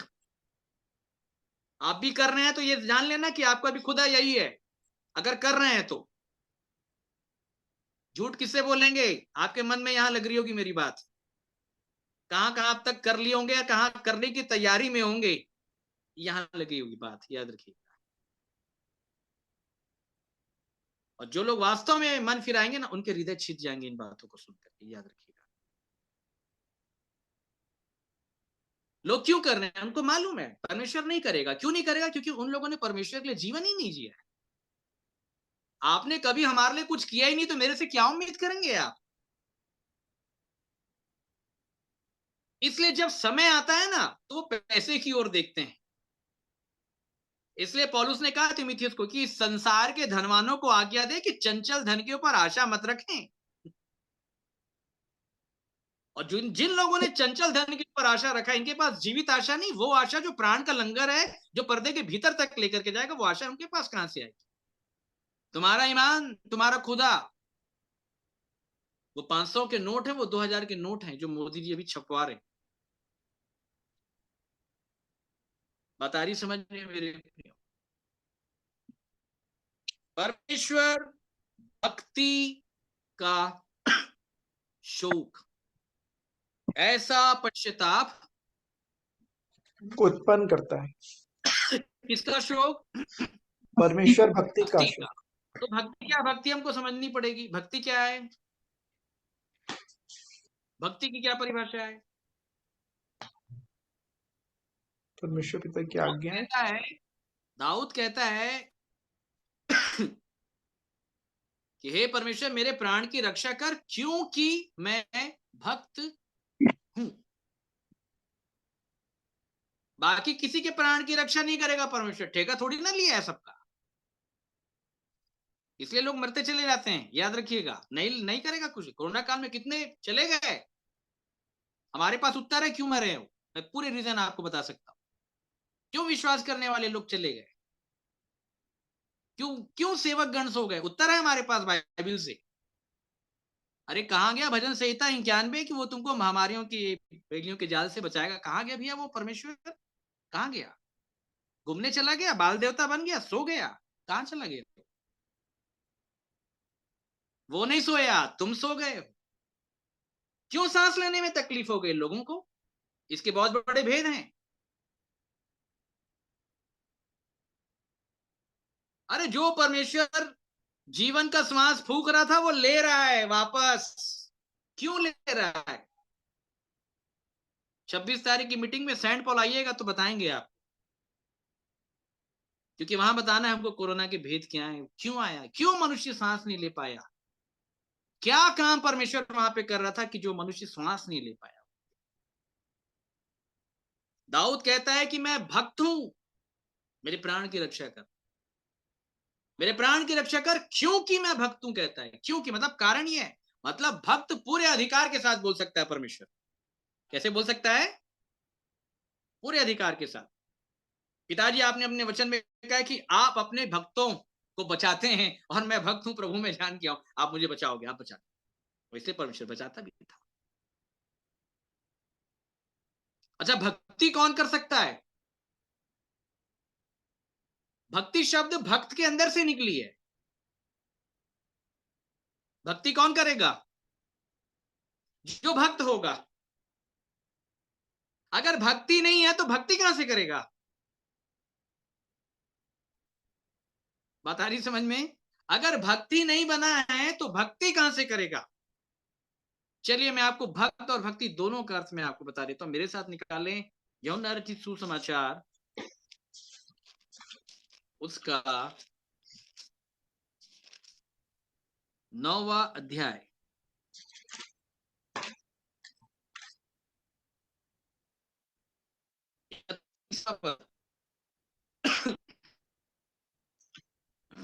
तीसरा वचन, 9वां अध्याय 31वां 31 9 का, हाँ 31। हम जानते हैं कि परमेश्वर पापियों की नहीं सुनता, परंतु यदि कोई परमेश्वर का भक्त हो और उसकी इच्छा पर चलता हो तो वह उसकी सुनता है। किसकी सुनता है भाई साहब? साफ लिखा है भक्त हो, भक्त की सुनता है। कोई परमेश्वर का क्या हो? भक्त हो, भक्त, और उसकी इच्छा पर चलता हो। इसका मतलब ये बात साफ है कि भक्त अगर चल लिया उसकी इच्छा पे तो भक्ति हो गई। करेक्ट है? भक्त अगर इच्छा पे चल लिया तो क्या हो गई? भक्ति। भक्ति। और दूसरा कुरिन्थियों में किस बात का पश्चाताप किया जा रहा है? किस बात का शोक किया जा रहा है? परमेश्वर भक्ति का शोक। भक्ति का। कहने का मतलब क्या है? पिताजी मैं आपकी इच्छा पे चलना चाहता हूं लेकिन अभी तक चल नहीं पाया हूं, इस बात का दुख है, दया कीजिए मुझ पापी के ऊपर। और एक गहरे विलाप के साथ जो हृदय टूट जाता है, वो इंसान के चेहरे को ही देख के समझ में आ जाता है कि परमेश्वर ने इसे छू लिया। आंखें नम हो जाती है, गिड़गिड़ाहट आ जाते हैं, होंठ कांपने लग जाते हैं और बस केवल अपनी दशा का अंगीकार होता है चुंगी लेने वाले व्यक्ति के समान। ये है मन फिराव के योग्य फल। फल मतलब पेड़ किससे पहचाना जाता है? फल से। यहाँ पे मनुष्य पेड़ है, ये फल दिखाई दे दिया उसके जीवन में, शोक करने वाला, पश्चाताप करने वाला, इसको बैप्टाइज कर दो तुरंत। और जिनका पश्चाताप हुआ नहीं, जिनके अंदर भक्ति का शोक आया नहीं, ऐसे ही आ गए डुबकी लगाने भाई साहब आप। और कुछ जगह तो बैप्टाइज इसलिए किया जाता है क्योंकि शादी करना है लोगों को। शादी का बपतिस्मा से क्या लेना देना है भाई साहब? क्या लेना देना है शादी का बपतिस्मा से? कुछ नहीं। ऐसे नहीं होता बैप्टिज्म, ये बता दे रहे हैं, ऐसे बिल्कुल नहीं होता है। इसलिए यूहन्ना ने सबको आउट कर दिया, भीड़ को। और जो लोग निरुत्तर हुए उसे पूछने लगे हम क्या करें, क्योंकि उनको गलतियां दिखाई दी ना। प्रेरितों के काम 2:37 में जिनके हृदय छीद गए, उन लोगों ने पतरस और शेष प्रेरितों से पूछा, हे भाइयों अब हम क्या करें? उनको बताया गया कि ये परमेश्वर के नियम कानून है, ये है, ये है, ये है, ये है। मानोगे, चलोगे? सुनेगा ध्यान से, फिर से निकाले लूका जो हम पढ़ रहे थे। आगे क्या कहा गया? लूका 3:12। महसूल लेने वाले भी बपतिस्मा लेने आए और उससे पूछा, हे गुरु हम क्या करें? हम क्या करें? आगे उसने उनसे कहा, जो तुम्हारे लिए ठहराया गया है उससे अधिक ना लेना। उससे अधिक नहीं लेना है भाई साहब, उससे अधिक नहीं लेना है। देखो बताया जा रहा है, मतलब महसूल लेने वाले को समझ में आ गया, प्रभु ठीक है प्रभु, हम लोग गलत कर रहे थे, अब हम लोग नहीं लेंगे प्रभु। और आगे सिपाहियों ने भी उससे यह पूछा, हम क्या करें? हम क्या करें? सिपाही लोग आए। बोलो कौन आए? सिपाही। उन्होंने पूछा हम क्या करें। देखो कितने प्रकार के लोग आए। आगे उसने उनसे कहा, किसी पर उपद्रव ना करना और ना झूठा दोष लगाना। ना उपद्रव करना, अन्याय नहीं करना किसी के ऊपर, ठीक ठीक बात करना, और झूठा दोष किसी के ऊपर ना लगाना और अपने वेतन पर संतोष करना। किस पर संतोष करना? वेतन पर। है वेतन से संतुष्टि? आज किसको संतुष्टि बताओ हमको। आप लोग वेतन की परिभाषा जानते हो? आप वेतन की परिभाषा बाइबल में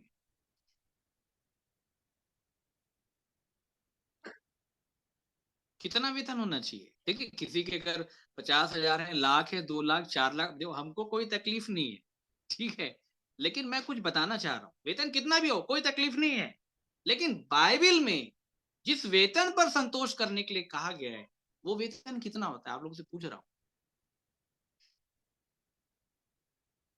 भोजन और छत, कपड़े। इसको खुला रखिए, उसमें संतोष करना। एग्जैक्ट निकालिए, निकालिए उसको।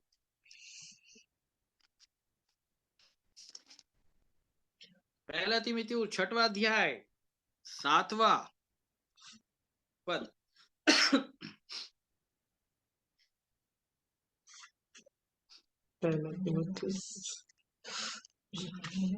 6वां अध्याय उसका 8वां पद पढ़े, चलिए। यदि हमारे पास खाने और पहनने को हो तो इन्हीं पर संतोष करना चाहिए। बस क्या हो तो? खाने और पहनने को हो। यदि खाने और पहनने को हो। अच्छा कितना लगता है खाने के लिए? थोड़ा बताइए मेरे को आप, कितना लगता है? 5 रोटी। हाँ खाने और पहनने को कितना लगता है भाई? 2 रोटी, 4 रोटी, जितना भी है। अच्छा पुराने नियम में परमेश्वर कितना दे रहा था एक व्यक्ति को? वो मन्ना कटोरा भर खिलाया, कितना खिला रहा था? वो मन्ना लिमिटेड था सबके। हाँ एग्जैक्ट, लिमिटेड था बिल्कुल। कितना था जल्दी बताएं? उमेर कुछ हाँ, एक उमेर। एक उमेर जो होता था वो एपा का 10वां भाग होता था।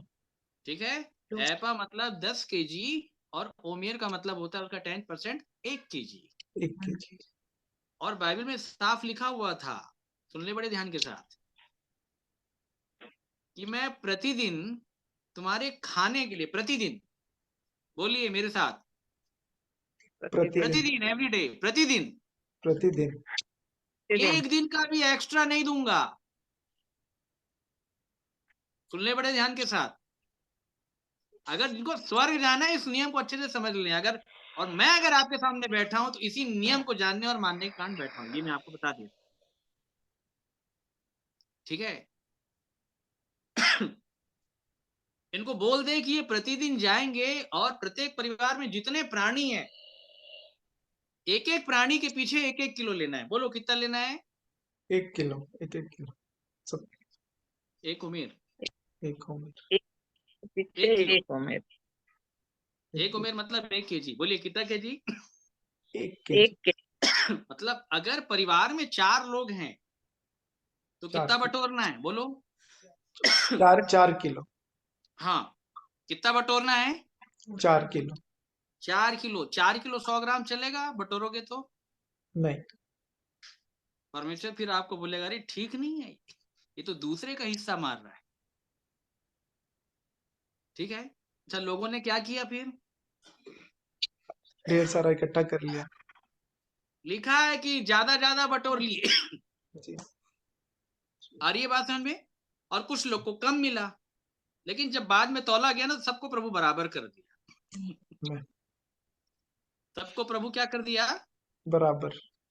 ज्यादा वाले का भी 1 उमेर से ज्यादा नहीं निकला और किसी का आधा उमेर था तो उनका 1 उमेर हो। अब खैर ये मैं आपको बाद में बताऊंगा कि वो लेवल कैसे होता है। ठीक है, लेकिन लोगों ने ज्यादा बटोर लिया। बोलिए क्या बटोर लिया? ज्यादा बटोर लिया। अच्छा चलिए बताइए, ज्यादा क्यों बटोरा इन लोगों ने? कल की चिंता। कल की चिंता। बिल्कुल सही कर रहे हैं। कब की चिंता? कल की। क्यों ज्यादा बटोरा? क्या पता लोग के कल मन में मिले यही ना। आया कि प्रभु आज दे रहा है, कल की क्या गारंटी, देगा कि नहीं देगा, आज ही बटोर लो सब। बात आ रही समझ में? आगे देगा कि नहीं देगा प्रभु, इस बात की कोई गारंटी नहीं है। आज दे रहा है, आज बटोर लो। जबकि परमेश्वर ने कहा इनको बता देना कि डेली 1 kg इनको मिलेगा। बोलो कितना मिलेगा? Daily 1 kg। डेली 1 किलो मिलेगा, 1 किलो से ज्यादा नहीं मिलेगा, किसी को नहीं मिलेगा। साफ बोल दिया परमेश्वर ने। और इसी पर तुमको क्या करना है? संतोष करना। इसी पर संतोष करना है। कुछ लोगों ने ज्यादा बटोर लिया, वो असंतोष था। चलो ठीक है, लेवल हो गया। लेवल होने के बाद उन लोगों ने क्या किया? अगले दिन के लिए भी रख छोड़ा, तो उस पे क्या पड़ गए? कीड़े पड़ गए। तब परमेश्वर ने मूसा को बुला करके डांट लगवाया, ये लोग कब तक मेरी व्यवस्था को मानने के लायक नहीं बनेंगे? ये पहला एग्जाम था, मालूम है किस चीज के लिए? व्यवस्था को प्राप्त करने के लिए क्वालिफाइड होना था। जब परमेश्वर ने ये नियम दिया ना इजरायलियों को, और जब मूसा ने कहा कि मैं इतने भोजन वस्तु कहां से लेकर के आऊं, तो परमेश्वर ने साफ कहा कि प्रतिदिन ये बाहर जाएंगे, मैं प्रतिदिन भोजन वस्तु बरसाऊंगा आकाश से, इनको प्रतिदिन बाहर जाकर के बटोरना है। और ऐसा करके मैं इनकी परीक्षा करूंगा कि ये मेरी व्यवस्था पर चलेंगे या नहीं। इसका मतलब बात समझ में आ रहा है? वो व्यवस्था मतलब बात आई समझ में? वो जो 10 आज्ञाओं की तख्तियां लोग अपने घर में टांग के रखे ना भाई साहब, तो उससे कुछ होना जोना नहीं है, बिल्कुल नहीं है, कुछ नहीं होगा उससे। उनको ये जो व्यवस्था मिली ना, उसके लिए पहले इस नियम में पास होना था, और तब जाकर के परमेश्वर ने निर्गमन 20 में उनको व्यवस्था दिया। निर्गमन 16 में तो ये एग्जाम था, एंट्रेंस एग्जाम। जैसे किसी अच्छे बच्चे को, ध्यान के साथ सुनिएगा, अगर आप किसी बड़े यूनिवर्सिटी में पढ़ाना चाहते हैं, ठीक है, तो वहां पे आपके बच्चे का एग्जाम होता है, एंट्रेंस एग्जाम होता है वहां पे। क्यों होता है? कि आपका बच्चा वहां पे स्टडी करने के लायक है कि नहीं। बात आ रही है समझ में? आपका बच्चा वहां स्टडी करने के लायक है कि नहीं। परमेश्वर विद्यालयों को व्यवस्था देने से पहले इन लोग का नाप तोल कर रहा है, इनको दूंगा कि नहीं व्यवस्था। इनको प्रतिदिन की रोटी से पहले टेस्ट लेता हूं, अगर पास हो जाएंगे तो दूंगा, नहीं तो नहीं मिलेगा किसी को। अच्छा, आज लोग मान क्यों नहीं पा रहे हैं मालूम है आपको? क्योंकि उनके पास व्यवस्था भी नहीं है। अरे जो सिद्धांत आपके आपके सिलेबस में आए ही नहीं, आप क्या करोगे उसको मान के? आप मान नहीं पाओगे। और जिनको दे दिया गया उनको बताया भी जा रहा है कि माना कैसे जाता है। बात समझ रहे हैं मेरे प्रियो? इसलिए यूहन्ना 14:20 में प्रभु यीशु मसीह ने बहुत सुंदर बात कही, जिनके पास मेरी आज्ञाएं हैं। तो मैं पढ़ रहा था बाइबल, मैं प्रभु बाइबल तो सबके पास है, इसी में तो आज्ञाएं लिखी है ना। नहीं, बाइबल सबके पास होना अलग है, और निर्गमन 20 में जो परमेश्वर आज्ञा दे रहा था वो मिलना बहुत अलग बात है। वो तब मिलती है वो आज्ञाएं जब एक व्यक्ति पहाड़ी उपदेश को पूरा करता है। आज्ञा परमेश्वर सबको नहीं देता मेरे, इसको याद रखिएगा। परमेश्वर की व्यवस्था आत्मिक है, आत्मिक आज्ञाएं परमेश्वर शारीरिक लोगों को कभी नहीं देता, याद रखिएगा। वो आत्मिक आज्ञा एक व्यक्ति को तब देता है जब वो पूरी रीति से आत्मिक बनता है, या उसके आत्मिक बनने का आरंभीकरण हो जाता है, उससे पहले नहीं देगा। इसलिए जब एक बालक पैदा होता है, आत्मिक जीवन जब कोई मनुष्य प्राप्त करता है, तो बालक की संज्ञा दी गई, ठीक है। और तब बालक को छोटी आज्ञा दी जाती। बोलिए कैसी आज्ञा? छोटी आज्ञा, क्योंकि वो बालक। इसलिए बाइबल में लिखा है छोटी आज्ञा भी लिखी है और बड़ी आज्ञा भी। हम तो किसी भी आज्ञा को ले लेते हैं। वचन का खींचतान की अर्थ निकालते, उनको मालूम ही नहीं बड़ी आज्ञा कौन सी है, छोटी आज्ञा कौन सी। आज अगर मुझे इलेक्ट्रिशियन कुछ काम करवाना है तो मैं किसको बुलाऊं? इलेक्ट्रिशियन को बुलाऊंगा। इलेक्ट्रिक का कुछ काम कराना है कि मैं किसी को भी दे दूंगा काम? नहीं, तो काम निकाल के देखो। बात आ रही है समझ में? तो कोई व्यक्ति जब लायक हो जाता है, योग्य हो जाता है, तब उसको काम दिया जाता है। आपका बच्चा 5 साल का है, क्या काम कराओगे बताओ? उनको दुकान भेजोगे 30 किलो की चावल की बोरी लाने के लिए? भेजोगे 5 साल के बच्चे? क्यों नहीं भेजोगे? छोटा है, उसको नहीं कर सकता, नहीं कर सकता। तो जब हम मनुष्यों की इतनी समझदारी की बात करें तो वो तो परमेश्वर है। कहा छोटे लोगों को वो देगा आज्ञा, बड़ी आज्ञा क्यों देगा? इसी शिक्षा का खंडन प्रभु यीशु मसीह ने किया कि तुम भारी बोझ उठा के मनुष्य के ऊपर लाद दे रहे हो, वो कैपेसिटी उनकी नहीं है, और तुम्हारी भी आंखें बंद है, तुमको भी कुछ नहीं मालूम, और खुद एक उंगली का एफर्ट भी नहीं लगाते उस बोझ के ऊपर, और इनको बोल रहे हो ये करो ये करो ये करो। अरे भारी आज्ञा है, बड़ी आज्ञा है, ये बेचारे नहीं मान पाएंगे। बात आ रही समझ में? तो अगर आज्ञा के लिए क्वालिफाइड होना है तो संतोष करना पड़ेगा। बोलिए क्या करना पड़ेगा? संतोष करना पड़ेगा। और संतोष का मतलब क्या है? यदि हमारे पास खाने और पहनने को है तो इन्हीं पर क्या करना चाहिए? संतोष करना चाहिए। बस इन्हीं पर क्या करना चाहिए? संतोष। संतोष। खाने के लिए 2 वक्त की रोटी मिल रही है, और पहनने के लिए कपड़ा मिल गया प्रभु, पैंट शर्ट कुर्ता जो भी हम पहने हैं। उसमें भी बोला है 2 जोड़ी होगा तो 1 बांट देना। इधर तो हाय हाय लगे रहता है, कितने जोड़ी आ जाए आ जाए आ जाए आ जाए आ जाए। ये संतोष की परिभाषा। और अगर इतने में संतोष अगर आप नहीं कर रहे हैं, ध्यान के साथ सुनिएगा, तो आप धनवान के क्राइटेरिया में आते हैं। फिर किसके क्राइटेरिया में आते हैं? क्योंकि आगे लिखा है 9 पढ़े, 8 पढ़े, फिर 9 पढ़े। पर जो धनी होना चाहते हैं वे ऐसी परीक्षा और फंदे और बहुत सी व्यर्थ और हानिकारक लालसाओं में फंसते हैं जो मनुष्यों को बिगाड़ देती हैं और विनाश के समुद्र में डुबा देती हैं। कहाँ डुबा देती है? विनाश के समुद्र में। किनको डुबा देगी? जो धनी होना चाहते हैं। कौन धनी होना चाह रहा है यहाँ पे? धनी होने की क्या परिभाषा है फिर? धनी का खाने मतलब टाटा बिरला से नहीं है यहाँ पे। यहाँ पे कोई भी व्यक्ति है, अगर उसके पास खाने और पहनने के अगर संतोष नहीं कर रहा है, उससे बढ़कर अगर वो कुछ भी सोचता है, इसका मतलब वो धनी होना चाह रहा है। बोलिए क्या होना चाह रहा है? धनी होना चाह रहे हैं। धनवान होना चाह रहा है। और परमेश्वर के राज्य में ऐसे वाले धनवान का प्रवेश करना बड़ा कठिन है। संतोष जो है वो आपकी बॉडी को मेंटेन करेगा, आत्मा को भी, प्राण को भी और देह को भी है। असंतोष आपकी बॉडी को बेडौल कर देगा, मोटा कर देगा। क्या कर देगा? मोटा कर देगा। और बेडौल। मोटे हो जाएंगे तो सकरे फाटक से घुस नहीं पाओगे। याद रखना, चर्बी हो गई ज्यादा, वहां से वही घुसेगा जो स्लिम हो जाएगा, और स्लिम वही लोग होंगे जिनके पास संतोष होगा। नहीं तो याद रखना, वो लिखा है याकूब की किताब में, वो विश्वासियों को लिखा है, तुमने अंत के दिनों के लिए अपने आप को बड़ा मोटा किया है, सबका वध करूंगा बोला है। ये मोटे लोग कौन है? ये चर्बियां कहां से आ गई? असंतोष के कारण आ गई। किसके कारण आ गई? असंतोष के कारण।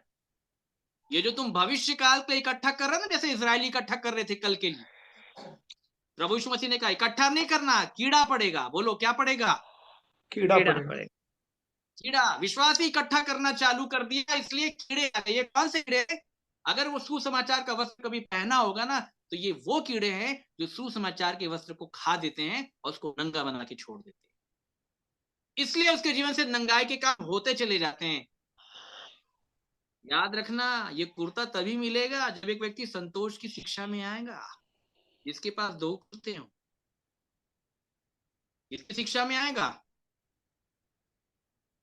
संतोष बांटने की। यदि तुम्हारे पास खाने और पहनने को है तो इन्हीं सोच करो। तो मैं सोचा प्रभु कहा हम इतने में संतोष करें, आखिर कारण क्या है, लॉजिक क्या है इस बात का इतने में संतोष करें? तो इसका उत्तर आप साथ में मिलेगा। साथ पढ़ें, सुनिएगा ध्यान से।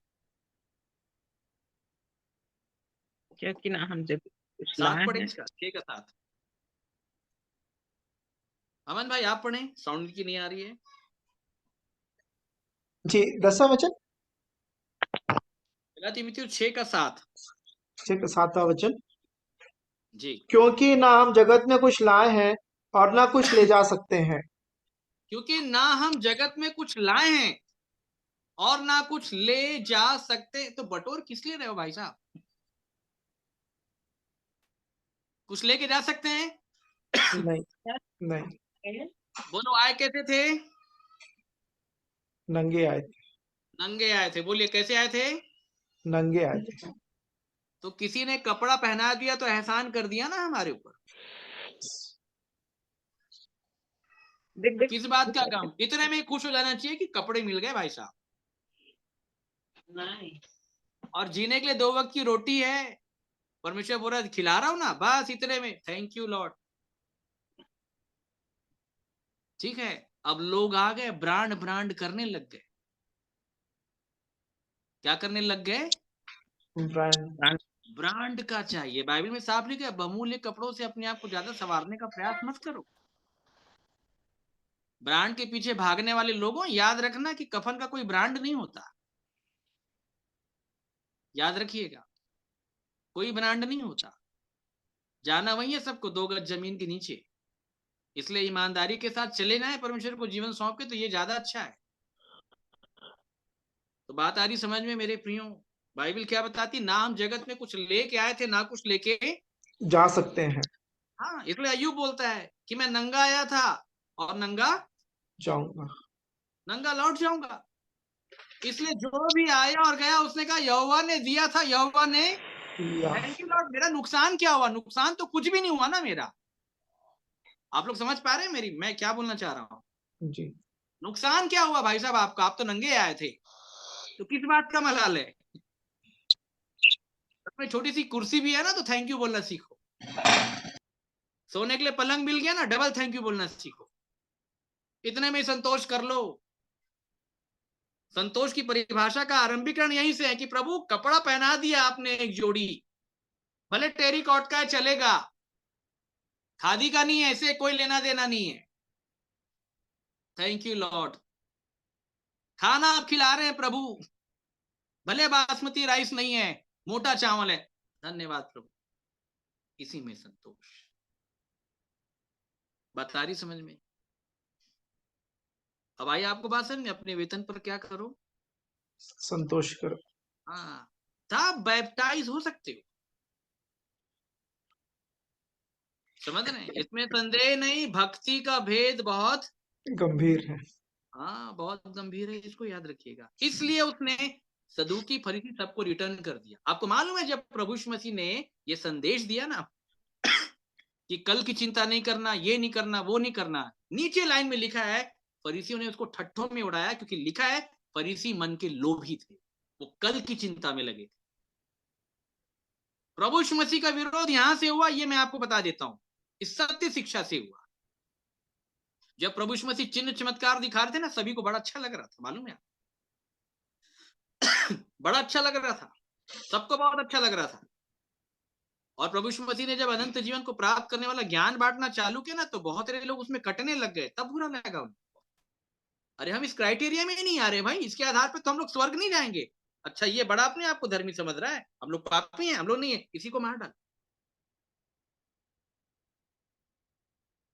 बात आ रही समझ में मेरे प्रिय? उसने साफ कह दिया यूहन्ना ने, ए सांप के बच्चों, तुम बुरे हो करके अच्छी बात कैसे कर सकते हो? ये हैं सांप के बच्चे। तुमको किसने जता दिया कि आने वाले क्रोध से भागो? अरे परमेश्वर तो कुल्हाड़ी लेकर के तुम्हारे नीचे में रख दिया है, जड़ में रख दिया है, नहीं बचोगे तुम।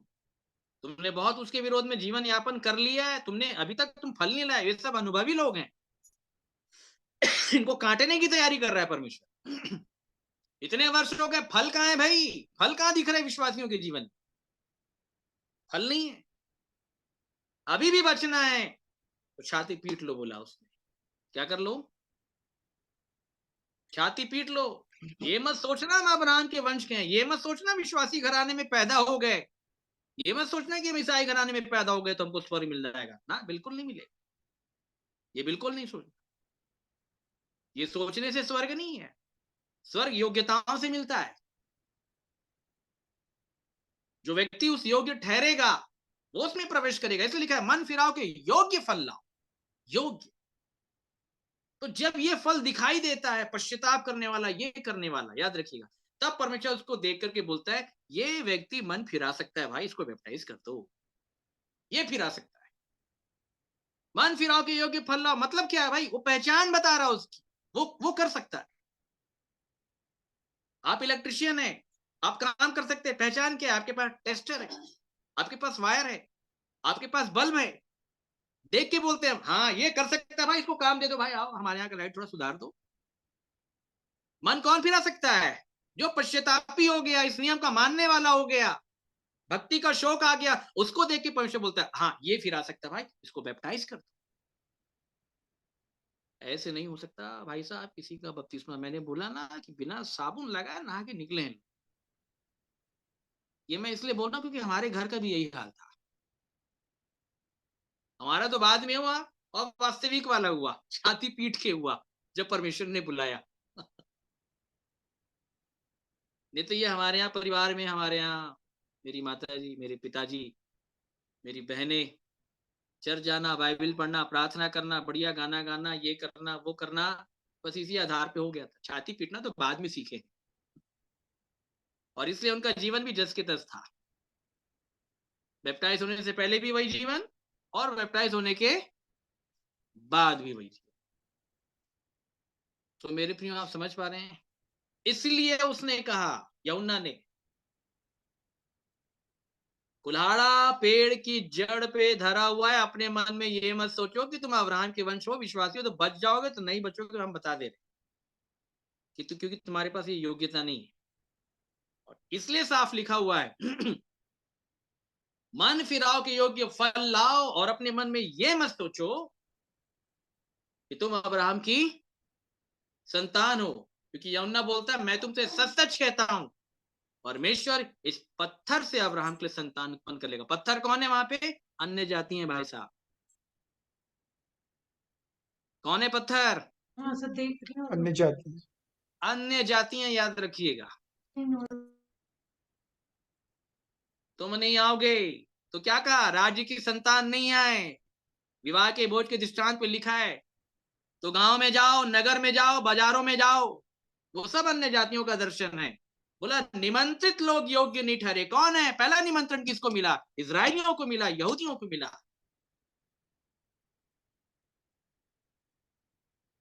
ये योग्य नहीं ठहरे, कैंसल कर दो। ये इनमें से कोई भी व्यक्ति मेरे विवाह के भोज को नहीं चखेगा, कैंसल करो। और तब अन्य जातियों के लिए द्वार खोल दिया गया। बात समझ रहे हैं मेरे प्रियो? और अब वो तो अब्राहम के वंश को लेने आया है। बोलिए किसको लेने के लिए आया है? अब्राहम के वंश को। अब्राहम के वंश को लेने के लिए आया है। और वो एक वंश वो मसीह का है। किसका है? मसीह का। है। आज भी जो एक व्यक्ति छाती पीटना सीख जाता है और आ जाता है, परमेश्वर उसको अब्राहम के वंश में डाल देता है। कहां डालता है? अब्राहम के वंश में। उसको यहूदी बना देता है। बाइबल में साफ लिखा, यहूदी वो नहीं है जो प्रगट में है, नाम के हैं, परंतु यहूदी वे हैं जिनके मन का खतना हुआ है, खतना हो गया। जो प्रगट में यहूदी हैं उनको तो प्रकाशित वाक्य में शैतान की सभा तक बोल दिया है। ऐसे काउंट नहीं होता कि जो अब्राहम की देह से उत्पन्न हुए वो सब लोग स्वर्ग जाएंगे, सब परमेश्वर के अब्राहम के वंश है, नहीं है। इसलिए जब बात होती है तो कहता है वो कि वो ये नहीं कहता कि वंशों को, परंतु वंश को। प्रतिज्ञा केवल एक वंश को मिली है। अब्राहम से तो बहुत सारे वंश थे। कितने वंश थे मालूम होंगे आप लोग? कितने वंश उत्पन्न हुए अब्राहम से? एक तो इसहाक है, और एक इस्माइल भी, एक इस्माइल है। कितने वंश हुए? 2। बस 2 हैं। उसके बाद 6 और हुए थे। उसके बाद अब्राहम ने एक और विवाह किया था, मालूम है कि नहीं आप?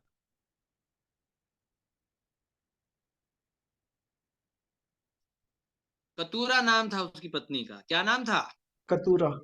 हाँ, इमरान, जिब्रान, ये सब नाम लिखा। 6 और लिखा हुआ है वहां पे, नाम पढ़ लीजिएगा। लेकिन प्रतिज्ञा सबको नहीं है। इसलिए वो कहता है कि अब्राहम वंशों को नहीं, वंश को दिया गया। एक वचन में बोलता है, याद रखिएगा। कितने में है? एक वचन, एक। साफ बोल दिया, स्वर्ग सभी लोग नहीं जाएंगे। भले ही अब्राहम की देह से जरूर उत्पन्न हुए होंगे, लेकिन नहीं है। बात आ रही समझ में मेरे प्रियो? अगर इतनी बातें परमेश्वर अगर हमारे सामने प्रकट कर रहा है ना, तो ये जान लीजिए कुल्हाड़ा पेड़ की जड़ पे रखा हुआ है, समय मन फिराव के योग्य फल ले आया। और तब होगा मेरे प्रियो, नहीं तो कुछ नहीं होगा। इसको याद रखिएगा।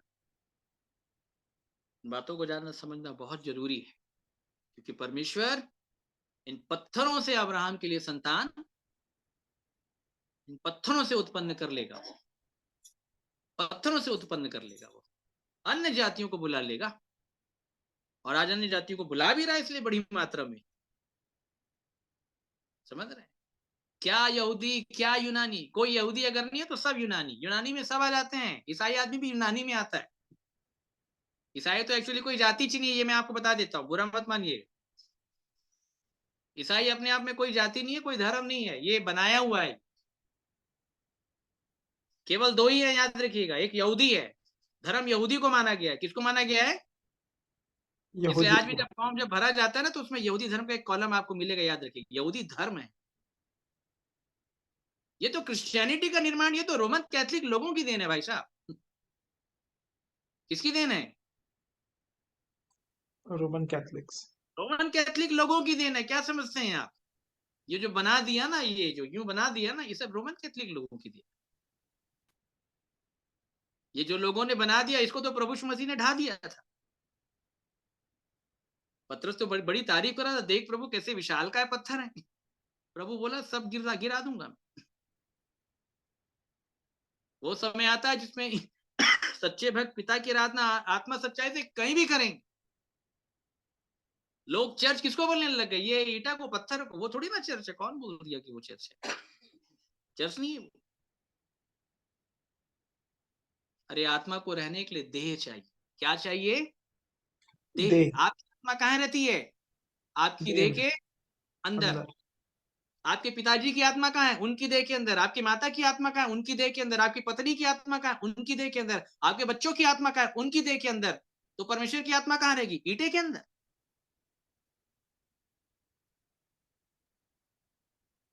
ये वही बात है कि मैं परदेसी था, तुम्हारे घर आना चाहता था, मैं तुम्हारी बॉडी में आना चाहता था। ये है चर्च। और जब वो अंदर आ जाता है तब इसको चर्च कहते हैं, याद रखिए। यदि कोई मेरे पीछे आना चाहे तो क्रूस उठाए और पीछे ले। वो चर्च है। ऊपर लगाने वाले से क्या लाभ होगा? वहां तो अन्य जाति जाकर के अपना झंडा टांग रहे कि नहीं? वीडियो आपने देखा होगा। हमने देखा, क्या फर्क पड़ता है? तो क्या फर्क पड़ना है? हमारी मान्यता ही नहीं है। अरे असली वेदी पे तो विश्वास ही नहीं पहुंच पा रहा है, ये कहां से पहुंचेंगे? असली वेदी तक पहुंचने की किसी की हैसियत नहीं है, ये कहां से जाएंगे? असली क्रूस तक कोई जा ही नहीं सकता भाई साहब, कोई नहीं जा सकता। वहां तक आप आ जाइए। ये वही बात है जो प्रभु यीशु मसीह ने कहा, जब मैं ऊंचे पर चढ़ूंगा बहुतों को अपने पास खींच लूंगा। बोलिए, क्या कर लूंगा? खींच लूंगा। क्यों कहा उसने खींच लूंगा? मैग्नेटिक पावर आएगा उसके अंदर। कैसा पावर आएगा? मैग्नेटिक, चुंबकीय शक्ति। हाँ, याद रखिएगा, खींच लेगा सब। चुंबक किसको खींचता है मेरे को बताइए? प्लास्टिक को कि लोहे को? लोहे को। तो वो तत्व में आप कन्वर्ट हो जाइए। महिमा के तत्व की छाप, तत्व में कन्वर्ट होना सीखिए।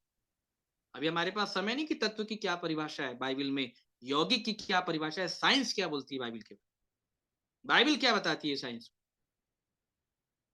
आप समझ रहे हैं मेरे प्रियो?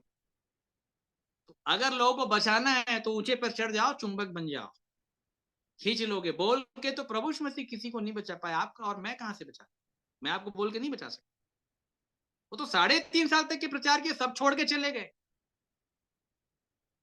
किसने उसकी बात मान ली? किसने उसकी बात को समझा? चेलों को मना किया था। गethsemane के बाद में सारे भिड़ गए तलवार लेकर के। आज भी वही दशा है। जहां अन्य जातियों का विरोध होता है हम भी हो जाते हैं। और कुछ लोग तो हमको ऐसे से सुनने के लिए आए कि भैया चर्च के अंदर बेसबॉल लैन है, ये बड़ा बड़ा हॉकी स्टिक लेके भी रखे हुए। आएगा तो हम छोड़ेंगे नहीं, हम भी बताएंगे। कौन सी शिक्षा के मानने वाले भाई साहब? कौन सी शिक्षा के मानने वाले? निकल जाते हम रोड के ऊपर में झंडा जुलूस लेकर के, हम अत्याचार नहीं सहेंगे, हम विरोध नहीं सहेंगे। अरे इसी के लिए तो बुलाया गया, लिखा है बाइबल में। इसी के लिए बुलाया गया। हम एक बार उड़ीसा गए थे, कटक स्टेडियम के अंदर में बहुत बड़ा कन्वेंशन था। एक भिलाई वाले ब्रदर हमको लेके गए, चलिए ब्रदर चलते हैं, ये टेस्टिमनी भी आप रखिएगा। तो हमको भी लगा जाए कि नहीं प्रभु, नए हम चले गए। 2012-13 की बात है। उसके बाद में ईसाई समाज के जो अध्यक्ष हैं, वो जॉन करके नाम है उनका, ह्यूमन राइट्स के वो प्रेसिडेंट हैं ईसाई समाज के। कभी कभी वो डिबेट में आते हैं, आपको मालूम होगा। और वहां पे 5 राज्यों से सारे सेवक गणों को बुलाया गया था। ध्यान के साथ सुनिए, सारे सेवक गणों को बुलाया गया है। और वो ये पैंतरा बता रहे थे कि आपको बचना कैसे है। यदि कोई आपको मारने के लिए आता है, उनका पैंतरा मैं आपको बता रहा हूं, तो कर लो। और उसमें हम लोग प्रेज द लॉर्ड ऐसे ही करते, दबा के, उसको छोड़ो ही मत। उसके बाद थाने पहुंच जाओ, उसके बाद उनको लेकर के जाओ, उनके साथ फिर ऐसा वैसा। ये आपके पास राइट्स हैं, ये आपके पास अधिकार हैं, इस अधिकार को आपको उपयोग में लाना ही पड़ेगा। इनका विरोध करना ही पड़ेगा, ये वो करके सारी शिक्षाएं बाइबल के विरोध में थी, सारी शिक्षाएं, उनको मालूम नहीं। लेकिन और उसके बाद हम बड़े दुखी हो, प्रभु इतने सारे लोग क्या बता रहे हैं भाई साहब।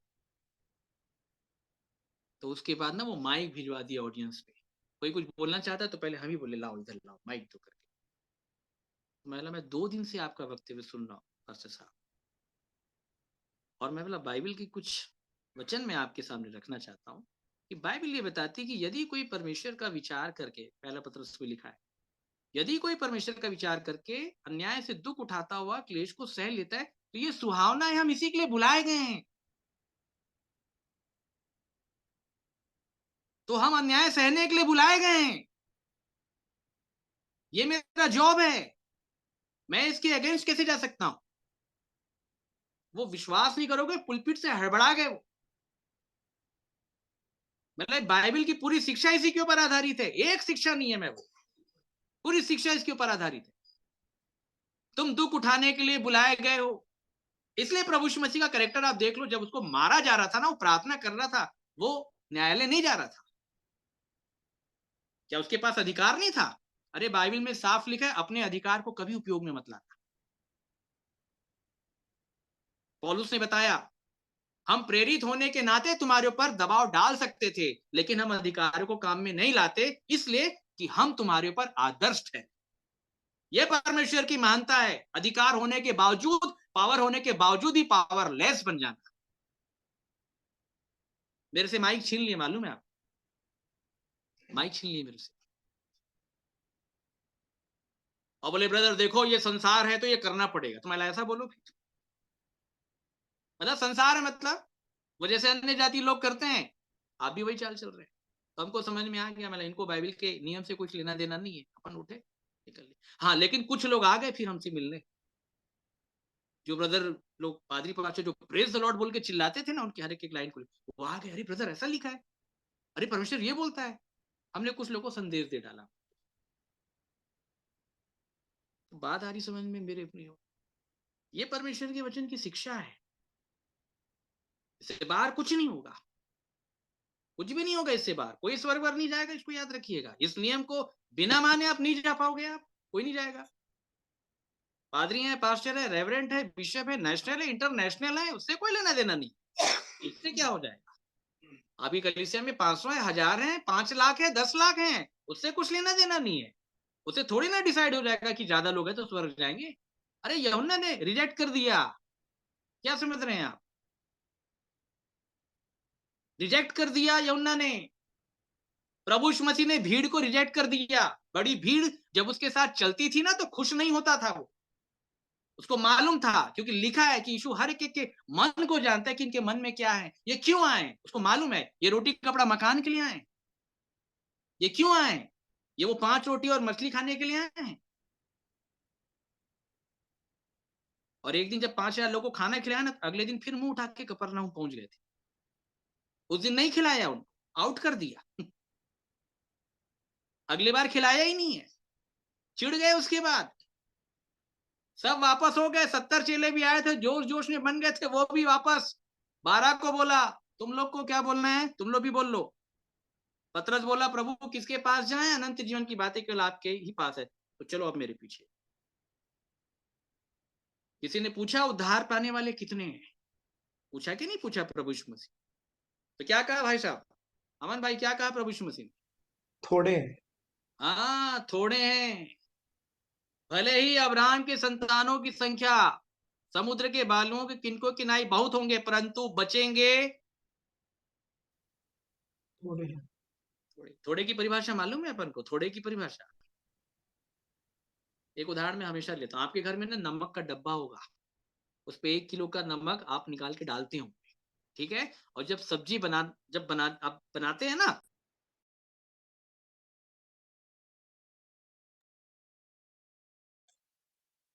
थोड़ा सा, बोलिए कितना नमक निकालते हैं? थोड़ा सा, चुटकी तो भर। याद रखिए, जितना नमक हाथ में आया ना इतने लोग स्वर्ग जाएंगे, और जितना डब्बा में है ना ये कोई नहीं जाएगा। सीधा साफ उदाहरण, थोड़ा सब लोग को नहीं मिलेगा, याद रखिएगा। इसलिए अभी से तैयार हो जाएं, कि उन थोड़े लोगों में आपकी गिनती हो जाए मेरी। ये तो अन्यथा याद रखिएगा सबके साथ धोखा होने वाला है। और जैसे उस धनवान के साथ हो गया ना कि जब यहाँ पे नजर झुकी तो अधोलोक में उसकी नजर उठी। कहाँ आ गया मैं, जिसके पास भविष्यवक्ताओं की किताब थी, जो अब्राहम के वंश का था, वो पुकार रहा है, पिता अब्राहम, अब्राहम का बच्चा कहाँ चला गया? अधोलोक। बात समझ रहे हैं? इसलिए मेरे प्रियो ये सत्य वचन है, ये बातें मैं आपके लाभ के लिए कहता हूँ, आपके जीवन परिवर्तन के लिए कहता हूँ। ये दर्पण की नाई है और हमेशा नहीं है। ये वचन हमेशा नहीं रहेगा, इसको याद रखिएगा। हमेशा सुनने के लिए मिल जाए ऐसा नहीं होगा, याद रखिएगा। फॉलोअर हो जाएंगे ये हमेशा के लिए हो जाएगा, फॉलोअर नहीं होंगे हमेशा के लिए कभी नहीं होगा, इसको याद रखिएगा।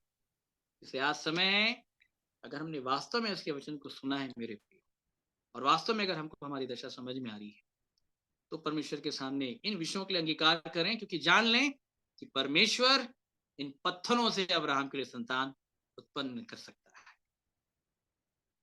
तो इस वचन के द्वारा परमेश्वर आप सभी को आशीष दे मेरे प्रियो। आपके पास समय होगा।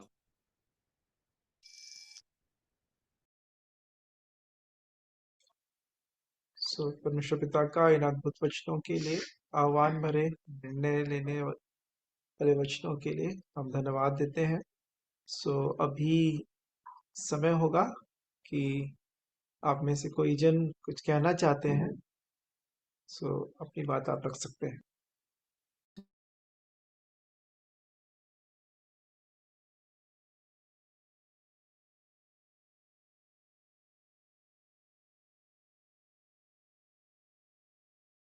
तो आप में से कोई कुछ कहना चाहते हैं तो अभी समय है।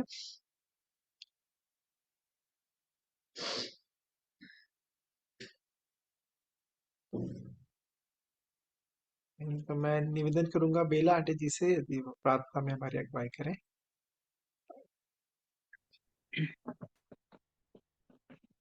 मैं भाई को बहुत धन्यवाद देना चाहती हूँ कि सुंदर वचन को मैंने जो प्रश्न किया कि शैतान कह रहा था कि इन पत्थरों को कह दे कि ये रोटियां बन जाए, तो सचमुच में पत्थर कौन है और पत्थर कैसे रोटी बनेगा, भाई ने बहुत अद्भुत रीति से वचन से इन सब बातों को एकदम स्पष्ट किए। और हम जानते तो थे, लेकिन हम इस गहराई के अंदर जाके उतना डीप में इस बात को नहीं समझ पाए थे, जो आज भैया ने इसको बहुत अच्छी रीति से खोल के और एकदम स्पष्ट करके भैया ने बताया कि कुल्हाड़ा पेड़ों की जड़ पर है, किसको काटेगा और किसको छोड़ेगा। तो मन फिराओ के योग्य फल लाओ, ये शब्द जो है वास्तव में इसका जो मीनिंग भैया ने बताया कि मन फिराओ के योग्य फल क्या है।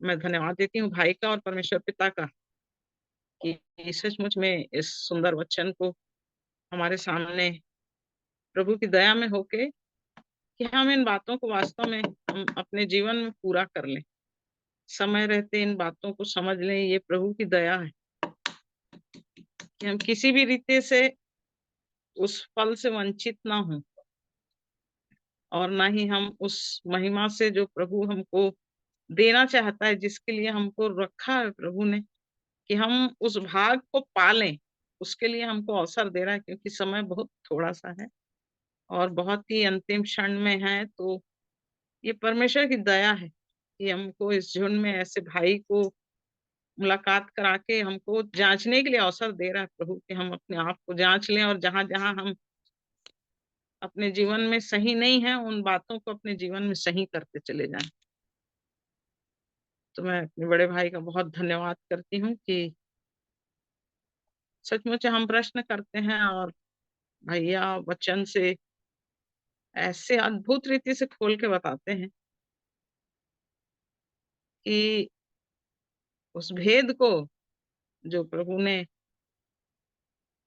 हमको बताने के लिए प्रकट किया और भाई को इस्तेमाल करते चले जाए कि बहुत से लोग जो आज वास्तव में जीवन के सत्य को सोच रहे हैं कि हम धर्मी हैं, परंतु जब वचन के आईने में देखते हैं तो कहाँ है हमारी धार्मिकता, ये चीज हमको समझ में आती। तो बहुतों की आंखें खुल जाएं। और विशेष रीति से मैं अपने जीवन के लिए इस बात को कहूंगी कि इन वचनों से प्रभु मेरी आंखों को ऐसा खोले कि मैं उस जीवन तक पहुंच सकूं जो प्रभु चाहता है, जिसको देने के लिए प्रभु ने मुझे जीवित रखा है, इस उम्र तक संभाल के रखा है। मैं प्रभु का बहुत धन्यवाद करती हूँ। और एक प्रश्न और था मेरे पास, और मैं आने वाले दिनों में भैया से ये भी कहूंगी कि जैसे उसके आगे वचन में लिखा है कि यूहन्ना ने तो पानी से बपतिस्मा दिया, परंतु वो तुमको पवित्र आत्मा और आग से बपतिस्मा देगा। तो मैं इस सब्जेक्ट को भी भैया से चाहूंगी कि वो इस सब्जेक्ट के ऊपर भी हम लोग को प्रकाशन दें, ताकि हम उसको भी गहराई से समझें कि वास्तव में पवित्र आत्मा और आग का बपतिस्मा क्या है और हम कहाँ पर हैं उसमें, हमारे पास है कि नहीं है, हम उसको भी देखें अपने जीवन में। तो मैं पिता का धन्यवाद करती हूँ उसकी योजनाओं के लिए, जो सचमुच में प्रतिदिन हमसे बात करते हैं। आइए प्रार्थना करें।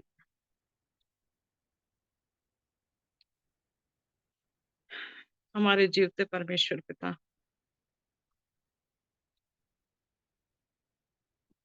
आपके पवित्र पवित्र पवित्र नाम को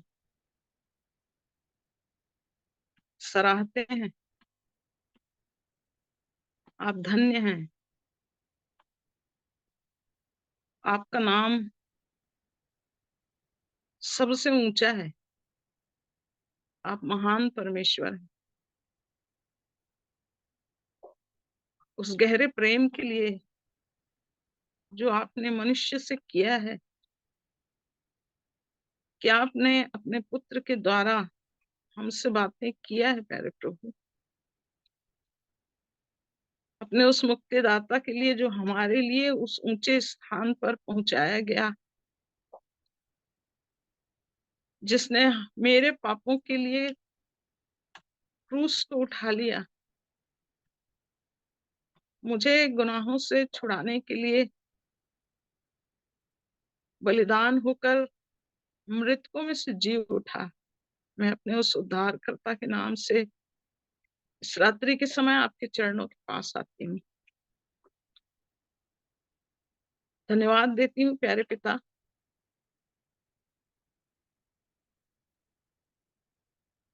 प्रभु आप पत्थर को रोटी बनाना जानते हैं प्यारे पिता, और कौन से पत्थर को रोटी बनाना है ये आप भली भांति जानते हैं प्यारे प्रभु जी।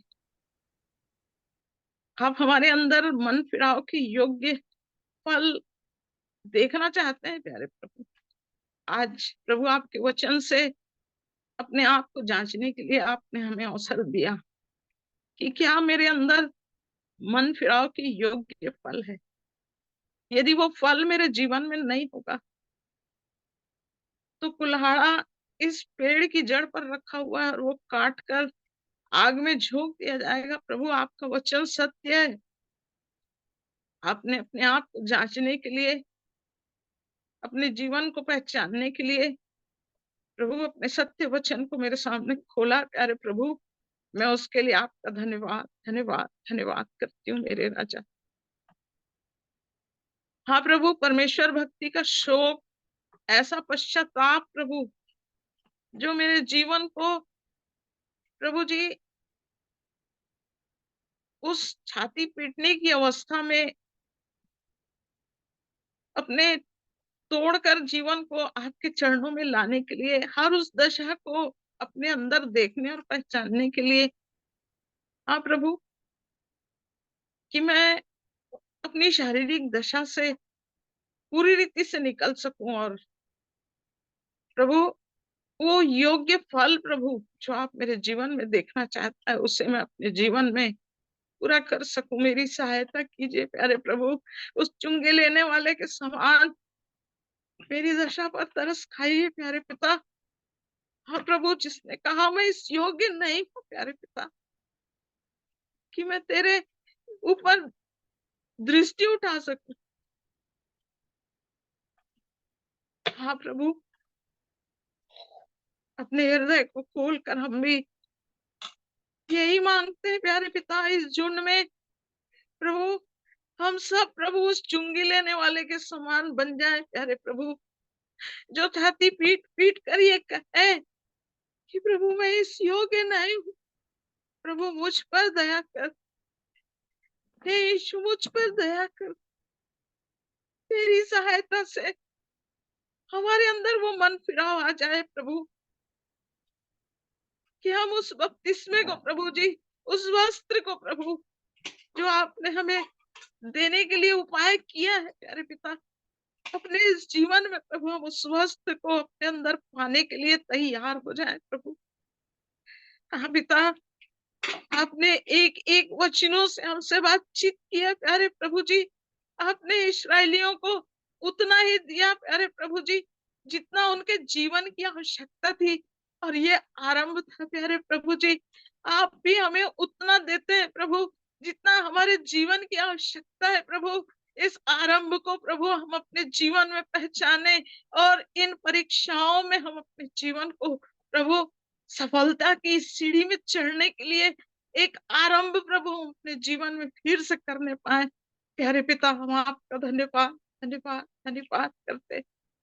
हाँ प्रभु, परमेश्वर भक्ति का शौक हमारे अंदर एक गहरा पश्चाताप ला सके प्यारे प्रभु जी, क्योंकि प्रभु जब तक हमारे अंदर भक्ति का भेद नहीं होगा प्रभु जी, तो हम आपकी सामर्थ्य को, आपकी शक्ति को नहीं पहचान सकेंगे प्यारे पिता। इसलिए प्रभु इस मेरे इस छोटे झुंड में प्रभु एक एक के जीवन में प्रभु आप कार्य करें प्यारे प्रभु। आज का ये वचन हर एक के हृदय को छू ले प्रभु, हर एक के जीवन में बातचीत करे प्यारे पिता। एक एक वचन एक एक के जीवन को तोड़े प्यारे प्रभु जी, हम कायल हो जाए प्रभु उस भक्ति के जीवन को पाने के लिए। अपने अंदर प्रभु वो शौक को ले आए प्यारे प्रभु जी, क्योंकि जो शौक करता है वो शांति पाएगा, आपका वचन कहता है प्यारे पिता।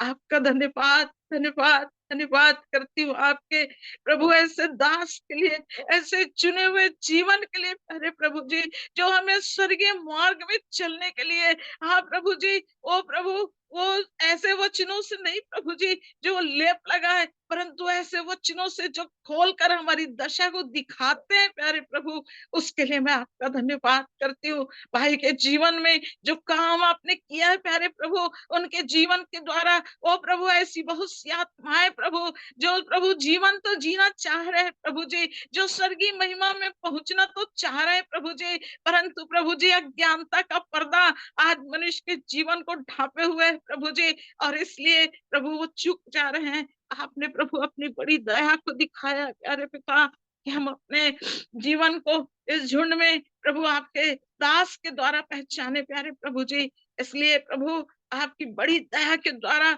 जो समय आपने हमें दिया प्रभु जी, भाई से मिला है प्रभु, उनके मुख से निकलने वाले एक एक सत्य वचन के द्वारा प्रभु आप हमें तोड़ रहे हैं प्यारे प्रभु, उसके लिए मैं आपका धन्यवाद करती हूँ। आप इस मिट्टी को गूंथ रहे हैं प्यारे प्रभु, अपने पात्र को बनाने के लिए आपने एक एक को लिया है प्यारे प्रभु, उसके लिए मैं आपका धन्यवाद धन्यवाद धन्यवाद देती हूँ। भाई के लिए धन्यवाद देती हूँ प्रभु। 26, 27, 28 प्रभु रायपुर के उस ग्राउंड में जहाँ महासभा है प्यारे प्रभु जी, आपका पवित्र आत्मा प्रभु बड़ी बहुतायत की आशीष के साथ उनके मुख से होकर ऐसे बोले प्यारे पिता कि उस ग्राउंड में बैठे हुए एक एक जन प्यारे प्रभु जी आत्मा से भर कर अपने आप को जांचे, अपने जीवन को बदल ले प्रभु, और प्रभु आपके उस मार्ग में चलने के लिए तैयार हो जाए। आपका धन्यवाद धन्यवाद धन्यवाद करती हूँ मेरे राजा। हमें अपने मार्ग में ले चलिए प्यारे पिता, हम अपने आत्मा प्राण और देह को प्रभु खाली करके आपके हाथों में सौंपते हैं प्रभु।